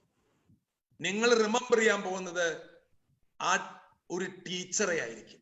You will remember one person. ഒരു വ്യക്തിയായിരിക്കും നിങ്ങൾ ഓർക്കാൻ പോകുന്നത്. പഠിച്ച വിഷയം ഇന്ന് പഠിച്ചത് നാളെ മാറി. ഭൂമി ഉരുണ്ടതാണ്, കുറച്ച് കഴിഞ്ഞപ്പോ പരന്നതാണ്, കുറച്ച് കഴിഞ്ഞപ്പോ ടെലിഫോൺ ഉണ്ട്, ഇപ്പൊ മൊബൈൽ ഫോൺ. അങ്ങനെ മാറി മാറി പോകും, അറിവ് പോകും. പക്ഷെ നിങ്ങളെ ഇൻസ്പയർ ചെയ്യുന്നത് വ്യക്തികളായിരിക്കും. അതുകൊണ്ട് എന്നെ കേൾക്കുന്ന ആൾക്കാരോടൊക്കെ പറയാനുള്ളത്, വലിയ വലിയ കാര്യങ്ങളൊന്നും ഞാൻ പറയാനില്ല കേട്ടോ, എനിക്ക് അറിയൂല. എനിക്ക് വല്ലവരൊക്കെ വിശക്കണുണ്ട്, ഞാൻ അവർക്ക് ഇതിൽ ഭക്ഷണം കൊടുക്കണല്ലോ, എന്തപ്പോ ചെയ്യാ, അത് മാത്രമേ എന്റെ മനസ്സിൽ ചിന്തയുള്ളൂ. രണ്ടാമത്തെ എന്തുട്ടാടോ പറയടോ, എന്തുട്ടാ നീ സന്തോഷത്തെ കുറിച്ചൊക്കെ പറഞ്ഞല്ല, കുറെ ആൾക്കാർ വിഷമിച്ചു വരുമ്പോ എന്തുട്ടാണ് പറയാച്ചാന്ന് അല്ലെ? അല്ലടാ അച്ഛൻ തരുന്ന ഇൻസ്പിറേഷൻ തന്നെയാണ് നമ്മുടെ കേൾക്കുന്നവരുടെ മുഖത്ത് അത് കാണുന്നുണ്ട്. അച്ഛന്റെ പറയുന്ന വാക്കുകളുടെ ഒരു പ്രതിഫലനം കൃത്യമായിട്ട് വരുന്നുണ്ട്. ഞാൻ ഒന്ന് തിരിച്ച് ഡോക്ടർ ഹാരിസിലേക്ക് പോവാണ്. Sir, father was speaking about how to inspire, how to persuade. He said you have to do and not speak much about it. To inspire, you have to be selfless, redefine yourself so that you can inspire others. So my question to you, sir, is persuasion a learnable skill? From your experience, can you tell us more about how persuasive you can be in the communication and leadership? So I do think that persuasion can be learned, because when we talk about all these, as I mentioned earlier also, we are talking about human to human interaction. Okay. Now, when we say that you should be persuasive as a leadership or in administration, now that may work with some people, it may not work with some people. Okay. And like, for example, the best example will be the COVID times.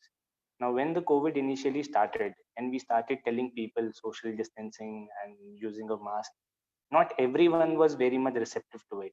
Some people, they were receptive, some were not. So again, some cases we had to persuade, like you only had to tell them that these are the studies, these are the guidelines, and you should follow. Some we had to manipulate, like saying that if you don't, at that time there was no fine or anything, but we had to, threaten them that we will take legal action against them if you don't follow. Because ultimately, we being in administration, we understand what a threat corona is, because we are the one who are managing the hospitals and all. An individual who's in the market may not know. Now, it's not that we want to punish him, but we have to ensure compliance by one way or the other.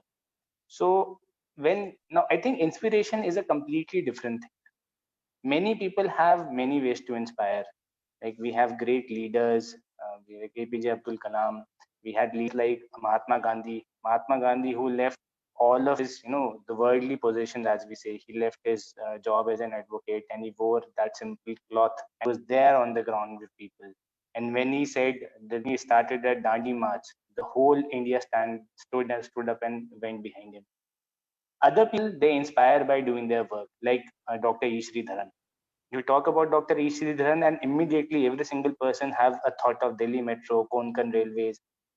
He is a living embodiment of the fact that the government sector can deliver in time. And we also had his lectures during our training. And he is an inspiration just by being there. Like, it's not that we have, heard many of his lectures or we understand how he works, but he as an example is an inspiration to all of us. So I think inspiration is something, and every single person has a different way to inspire. We get inspired by our parents, we get inspired by our teachers. The only thing is that when we try to inspire others, we should understand what that person needs.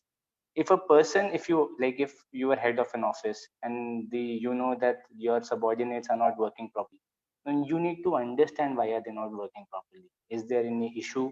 Are they having too much of work? Do they have their computer is not working? Do they have too much of workload? Whatever it is. Now here, when inspiration, now what I have seen in Kerala is that when there are some issues and you reach out to your subordinate staff that what is their issue, and when you try to solve it, they become so inspired. They will do anything to ensure that the office functioning working smoothly. And I think this thing we saw during COVID times also. From Kannur, there was no single fellow who walked to his hometown. No guest worker went without food. No guest worker went without any basic amenities. And that all happened because the whole society, and especially the staff of the revenue staff of Kannur, it just stood up. Why? Because it was inspired by our Honorable Chief Minister, our Honorable Prime Minister, all the people who were telling them what to do, the guidelines, the doctors, everything. So I think inspiration comes in various facets, I would say. It's not just one thing how to inspire.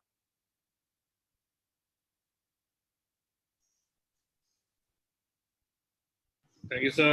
Thank you for letting us into that details. We would like to hear more from you, but unfortunately, രണ്ടുപേരുടെയും വളരെ രസകരമായി ചർച്ച മുന്നോട്ട് പോകണം. പക്ഷെ നമുക്ക് സമയം അധികമില്ല. ഇപ്പൊ തന്നെ 1.5 മണിക്കൂറായി. ഒരുപാട് പേര് ലൈനിൽ ക്വസ്റ്റ്യൻസുമായി കാത്തിരിക്കുന്നു. അപ്പോൾ നമുക്ക് ക്വസ്റ്റ്യൻ ആൻസർ സെഷനിലേക്ക് കടക്കാമെന്ന് തോന്നുന്നു. ക്വസ്റ്റ്യൻ ആൻസർ സെഷൻ ഹാൻഡിൽ ചെയ്യാനായിട്ട് മിഷൻ വിത്ത് ടുമോറോയുടെ CEO സൈഫ് മുഹമ്മദിനെ ഞാൻ ക്ഷണിക്കുകയാണ്. Thank you Anand. നമ്മുടെ ചർച്ച വളരെ രസകരമായിട്ട് മുന്നോട്ട് പോയിക്കൊണ്ടിരിക്കുകയാണ്. ഇത് കുട്ടികൾ മാത്രമല്ല, മലയാളം സംസാരിക്കുന്ന ആളുകൾ എവിടെയൊക്കെ ഉണ്ടോ അവിടെ നിന്നൊക്കെയുള്ള ആളുകൾ ജോയിൻ ചെയ്തിട്ടുണ്ട്. മിഡിൽ ഈസ്റ്റ് എന്നായാലും UK എന്നായാലും US എന്നൊക്കെ ആയിട്ട് ലക്ഷക്കണക്കിന് ആളുകളാണ് ഈ പ്രോഗ്രാം തത്സമയം വീക്ഷിച്ചുകൊണ്ടിരിക്കുന്നത്. സൂമിലൂടെയും നമ്മുടെ മറ്റ് പ്ലാറ്റ്ഫോമുകളിലൂടെയും ഒക്കെ തന്നെ വളരെ ഇൻസ്പിറേഷണൽ ആയിട്ടാണ് പോയിക്കൊണ്ടിരിക്കുന്നത് എന്നുള്ളത് ചാറ്റ് ബോക്സിൽ നിന്നും മറ്റുമൊക്കെ നമുക്ക് മനസ്സിലാവുന്നു. കൂടാതെ ഓഡിയൻസിനോട് അറിയിക്കാനുള്ള ഒരു കാര്യം, നമുക്ക് പോസ്റ്റ് പോലെ തന്നെ 2 പ്രോഗ്രാമുകൾ കൂടി നമ്മൾ സംഘടിപ്പിക്കുന്നുണ്ട്. ഒന്ന്, എല്ലാ തിങ്കളാഴ്ചയും 7 മണിക്ക് പടവുകൾ എന്ന് പറഞ്ഞ ഒരു പ്രോഗ്രാം ഉണ്ട്. അത് കുട്ടികൾക്ക് വേണ്ടി 10ാം ക്ലാസ് മുതലുള്ള അങ്ങോട്ടുള്ള ഹൈസ്കൂൾ മുതൽ പിന്നെ +2 വരെയുള്ള കുട്ടികൾക്ക് യങ് അച്ചീവേഴ്സുമായി വിവിധ മേഖലകളിൽ അച്ചീവ്മെന്റ് നേടിയിട്ടുള്ള ആളുകളുമായിട്ട് സംവദിക്കാനുള്ള അവസരമാണ് എല്ലാ തിങ്കളാഴ്ചയും 7 മണിക്ക്.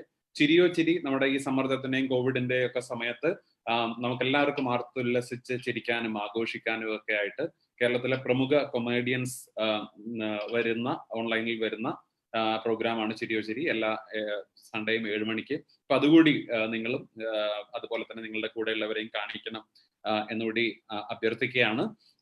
അച്ഛൻ്റെയൊക്കെ സംസാരം കേട്ടിട്ട് ആളുകളൊക്കെ ഒരുപാട് ഇൻസ്പയർഡ് ആയിട്ട് ഇങ്ങനെ ഇരിക്കുകയാണ്. ഞാൻ കമന്റ് ബോക്സ് നോക്കുമ്പോൾ ചില ആൾക്കാർ പറഞ്ഞ അച്ഛൻ പേടിക്കേണ്ട അച്ഛൻ ഞങ്ങൾ പൊളിക്കും എന്നൊക്കെയാണ് കമന്റ് വന്നുകൊണ്ടിരിക്കുന്നത്. അപ്പൊ തീർച്ചയായിട്ടും എത്രത്തോളം ആളുകളെ സ്വാധീനിക്കുന്നു എന്നുള്ളതിന് യാതൊരുവിധ സംശയവുമില്ല. ചോദ്യങ്ങൾ ഒരുപാടുണ്ട്. നമുക്ക് എടുക്കാനുള്ള സമയം എനിക്ക് തോന്നുന്നത് 2 പേരോടും ഓരോ ചോദ്യങ്ങൾ എടുക്കാൻ മാത്രമേ നിർഭാഗ്യവശാൽ നമുക്ക് സമയമുള്ളൂ. നമുക്ക് ഒരു ചോദ്യം ബഹ്റൈനിൽ നിന്നാണ്.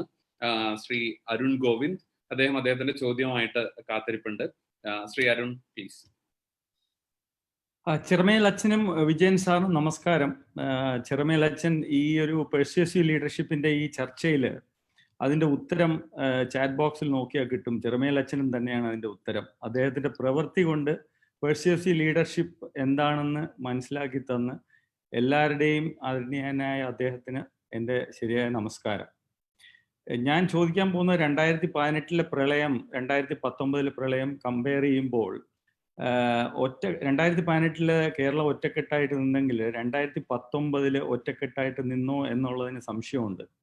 അപ്പൊ ഇങ്ങനെയുള്ള സാഹചര്യത്തിൽ എങ്ങനെ ആൾക്കാരെ പെർസ്യൂഡ് ചെയ്യാം? നമ്മുടെ രാഷ്ട്രീയ നേതൃത്വത്തിന്റെ പോസിബിലിറ്റീസും പോസിറ്റിവിറ്റി എങ്ങനെ ഉപയോഗിക്കാം? ഇതാണ് എൻ്റെ ചോദ്യം അച്ഛനോട്. എന്റെ ദൈവമേ, ഇങ്ങനെ രാഷ്ട്രീയ കാര്യങ്ങളൊന്നും എന്നോട് ചോദിക്കല്ലടാ. എനിക്കൊരൊറ്റ കാര്യം പറയാനുള്ളൂ. മനുഷ്യൻ ഇന്ന് പോണ പോക്ക് പോയാൽ ഇതെവിടെ എത്തുന്നുള്ള കാര്യം ഒരു പിടിയില്ലട്ടെ. വോട്ട് ചെയ്യാനിപ്പോ ആൾക്കാരൊക്കെ പോണ്ട്, വല്ല ബോധമായിട്ടാണ് പോണേ. ആർക്കും വോട്ട് ചെയ്യണമെന്ന് ആർക്കും തന്നെ ഒരു പിടിയില്ല. ആർക്കും വോട്ട് ചെയ്തിട്ട് ആർക്കും എന്താ കാര്യം എന്നല്ല. എന്താ വിഷയം എന്നറിയോ? സത്യസന്ധതയുടെ നന്മയുടെ അംശം അത് ഇന്ന് എനിക്ക് കുട്ടികളോട് വലിയ വിഷമാണ് തോന്നുന്നത്. ഈ കുട്ടികളോട് ആരെ പോലെ ആകണം, എന്തിനെ പോലെ ജീവിക്കണം എന്ന് പറഞ്ഞു കൊടുക്കാൻ പറ്റണില്ല. വലിയ മാറ്റം നമ്മുടെ സമൂഹത്തിൽ വരണം. ഇത് ഈ പണത്തിനോടുള്ള ആക്രാന്തം പിടിച്ച കുറെ മനുഷ്യര് എന്തുകൂട്ടിന് ഇതൊക്കെ ഉണ്ടാക്കി വെച്ചിട്ട് ഒരു കോവിഡ് വന്നു കഴിഞ്ഞാൽ ഓഹോ ദേ കൊടുക്കലായി പോയി. ഈ മക്കളുണ്ടല്ലോ പഠിച്ചു വരുമ്പോ അവര് പഠിക്കേണ്ടത് മനുഷ്യനെയാണ്. ഞാൻ നിങ്ങളോട് ചോദിക്കട്ടെ, ഈ കുട്ടികളോട് എന്താ പറഞ്ഞു കൊടുക്കേണ്ടത്? മക്കളെ, നല്ലൊരു മനുഷ്യനാണ്. നിനക്ക് 4 ലക്ഷം 5 ലക്ഷത്തിന്റെ ജോലി കിട്ടലല്ല നിന്റെ ജീവിതത്തിന്റെ ലക്ഷ്യം. വലിയ പൊസിഷനിൽ എത്തലല്ല ലക്ഷ്യം. B A good human being. ആ യഥാർത്ഥ ഒരു ഹ്യൂമൻ ബീയിങ് ആണെങ്കിൽ അനേകരെ നമുക്ക് ഇൻസ്പയർ ചെയ്യാൻ പറ്റും, അനേകരെ നമുക്ക് നയിക്കാൻ പറ്റും. നമ്മൾ വഴിയാവണം, ആനന്ദം കൊടുക്കാൻ പറ്റും. അനേകം മനുഷ്യർക്ക് ഇന്നില്ലാത്തതുണ്ടല്ല. ഇപ്പൊ ഞാന് സമയമില്ലാത്തതുകൊണ്ട് ഞാൻ ചില പോയിന്റ് എഴുതി ഞാൻ ഉറപ്പി. ഇന്ന് 4 ദിവസം മുമ്പ് എന്നെ നേരം വയ്യാനോട് പറയുന്നുണ്ടാ ഒരാള് കാണാൻ വന്നു, കോഴിക്കോട് നിന്ന് വന്നിട്ടുള്ളത്. ഒരു 8 മണി സമയത്ത് ഞാൻ പറഞ്ഞു, ചേട്ടത് എന്തത് എന്നെ കാത്തുക, ഞാന് വീട്ടിൽ നിന്ന് പോന്നാണ് അച്ചോ. അല്ല ഇപ്പൊ ഇത് എന്തിപ്പോ കോഴിക്കോട് തിരിച്ചു പോണ്ടേ? ഇല്ല ഞാൻ വീട്ടിൽ നിന്ന് അവിടെ അടുത്തൊന്നും വേണ്ടാന്ന് വെച്ചിട്ട് ഞാൻ ഇങ്ങോട്ട് പോന്നേ. അടുത്തൊന്നും വേണ്ടെന്നാ? എന്ത്? ആത്മഹത്യ ചെയ്യാൻ വേണ്ടിട്ട് ഇറങ്ങിയതാണ്. അപ്പോ കുറച്ച് അകലെ പോയിട്ട് ആത്മഹത്യ ചെയ്യാന്ന് കരുതിയിട്ട് വന്നാണ്. അപ്പൊ എനിക്ക് തോന്നി അച്ഛനൊന്ന് കാണാന്ന്. എന്റെ അമ്മേ, അവസാനമായിട്ട് കണ്ടത് ഡേവിസ് മലച്ചനെ എന്ന് പറഞ്ഞിട്ട് പ്രശ്നം ഉണ്ടാക്കരുതെന്ന് പറഞ്ഞു ഞാൻ ചേട്ടനോട് പറഞ്ഞു. ചേട്ടാ എന്തുകൊണ്ട് ജന ആലോചിക്കണേ? ചേട്ടന്റെ ജീവിതത്തിൽ പ്രശ്നങ്ങളും പ്രയാസങ്ങളും ഉണ്ടാവും, എല്ലാ മനുഷ്യരുടെ ജീവിതത്തിലുണ്ട്. ചേട്ടനെ മരിച്ചാൽ പ്രശ്നം തീരുവോ? ഇല്ലടോ. താൻ നേരിട്ട് ചെല്ലുക, വീട്ടിൽ ചെല്ലുക, ഭാര്യയുടെ അടുത്തും മക്കളുടെ അടുത്തും പറയാ, അച്ഛൻ എന്നെ തിരിച്ചു വിട്ടു, എല്ലാവരും കൂടി എന്നെ വിളിക്കേ, ഞാൻ സംസാരിക്കാം. പ്രിയമുള്ളവരെ, എത്ര പേരെന്നറിയാം ജീവിതത്തിൽ കടുത്ത വേദനയിൽ കഴിയണം. വലിയ കോടികൾ ഉണ്ടെന്ന് പറഞ്ഞിട്ട് കാര്യമില്ല. മനുഷ്യന്റെ ഞെരുക്കങ്ങൾ കൊണ്ട്, പ്രവൃത്തികളെ കൊണ്ട് ഒരു പുതിയ തലമുറ ഉണ്ടാക്കണം. മക്കളോട് എനിക്ക് പറയാനുള്ളത്, മക്കളെ നിങ്ങളെങ്കിലും സത്യസന്ധതയുടെ മക്കളായി മാറണം.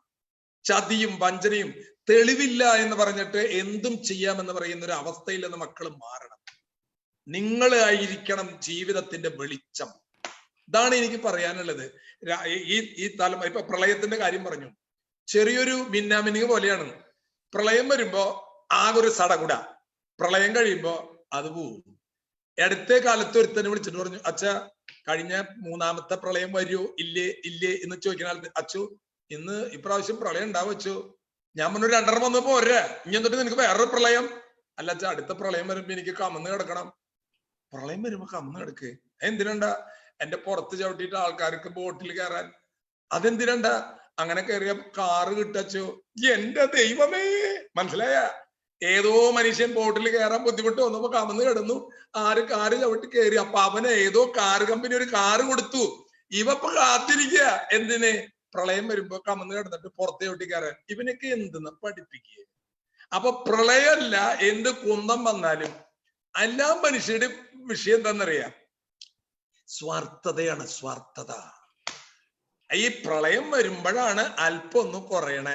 അത് കരുതിയിട്ട് പ്രളയം വരണം എന്നല്ല ഞാൻ പറഞ്ഞത്. പക്ഷെ പ്രിയമുള്ളവർ, എന്നെ കേൾക്കുന്നവരോടൊക്കെ, ഞാൻ ജീവിക്കുമ്പോഴേ ഒന്ന് ചിന്തിക്കുക, മറ്റുള്ളവരെ വേദനിപ്പിച്ചിട്ട് ഒന്നും നേടിയെടുക്കാനായിട്ട് പരിശ്രമിക്കരുത്.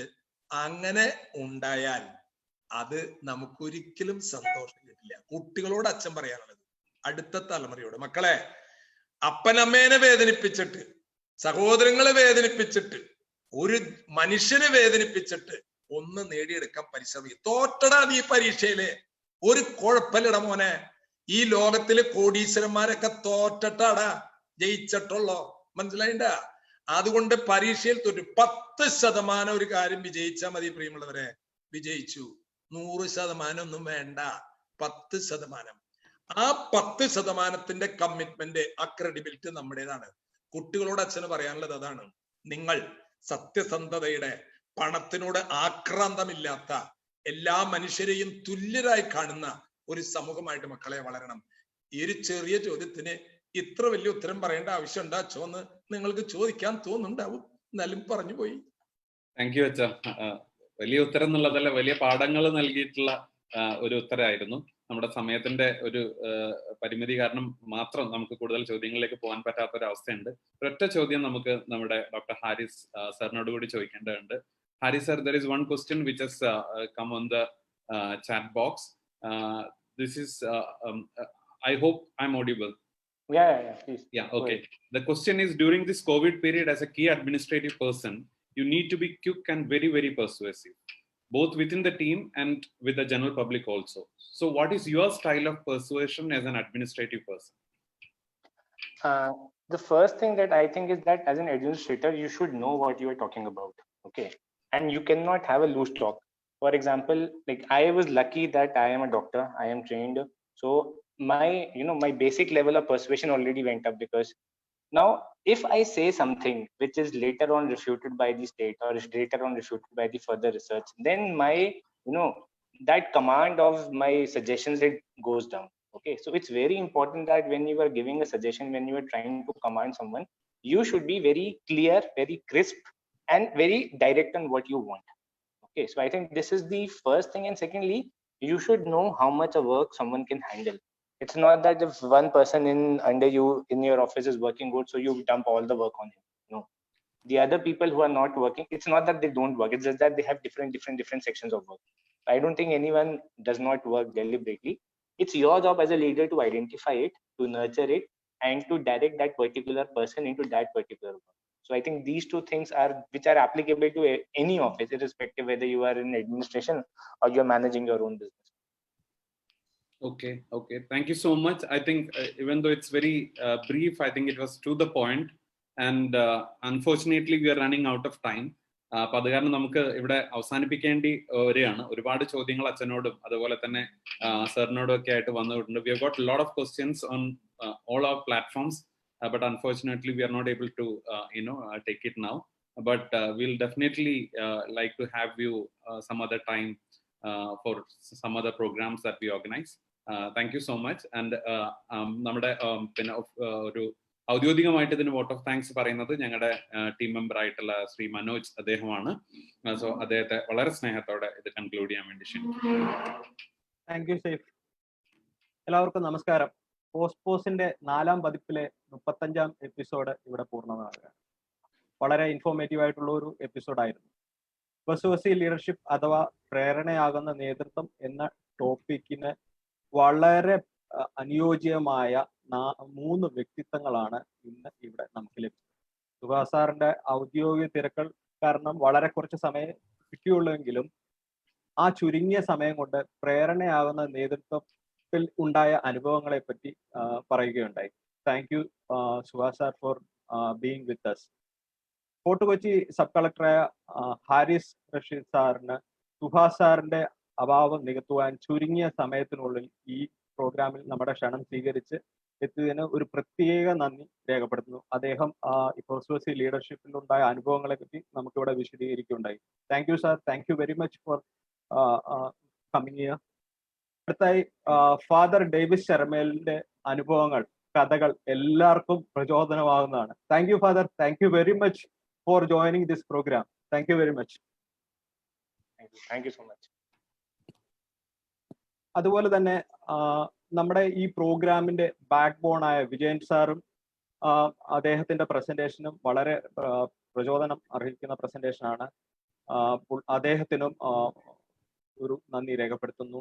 MBT നമ്മുടെ മിഷൻ ബെറ്റർ ടുമാറോ ടീമിനും ഒരു പ്രത്യേക നന്ദി രേഖപ്പെടുത്തുന്നു. അടുത്തതായി നമ്മളോടൊപ്പം സഹകരിക്കുന്ന Familia educators, child protect team Kerala, SPC, council for CBSE Kerala, അവർ responsibility child, Nanma foundation, rotary, SEMS, ഇവർക്ക് എല്ലാവർക്കും നന്ദി രേഖപ്പെടുത്തുന്നു. Last but not the least, നമ്മുടെ ഈ പ്രോഗ്രാമിന്റെ എല്ലാമായ പ്രേക്ഷകർക്കും നന്ദി രേഖപ്പെടുത്തുന്നു. ഈ പ്രോഗ്രാമിന്റെ എല്ലാ എപ്പിസോഡ്സും ഫേസ്ബുക്കിലും യൂട്യൂബിലും ഇൻസ്റ്റാഗ്രാമിലും അവൈലബിൾ ആണ്. നിങ്ങളെല്ലാം ഈ പ്രോഗ്രാം ഷെയർ ചെയ്യണം, സബ്സ്ക്രൈബ് ചെയ്യണം, ലൈക്ക് ചെയ്യണം. അടുത്ത വെള്ളിയാഴ്ചത്തെ നമ്മുടെ ഈ program making a decision, making a difference, ഇതേ സമയം ഈ പ്രോഗ്രാം ഉണ്ടാകുന്നതാണ്. Thank you one and all. അടുത്തായി നാഷണൽ ആന്തം ആണ്.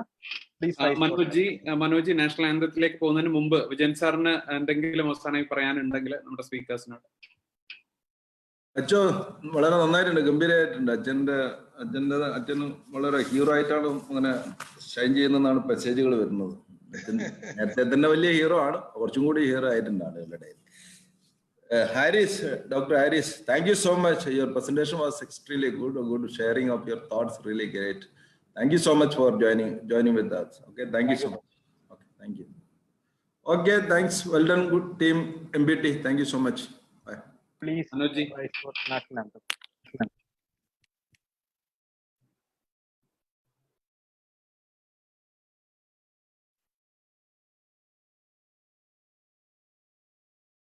जनगण मन अधिनायक जय हे भारत भाग्य विधाता पंजाब सिंध गुजरात मराठा द्राविड उत्कल बंगा विंध्य हिमाचल यमुना गंगा उच्चल जलधि तरंगा तव शुभ नामे जागे तव शुभ आशीष मागे गाहे तव जय गाथा जन गण मंगलदायक जय हे भारत भाग्य विधाता जय हे जय हे जय हे जय जय जय जय हे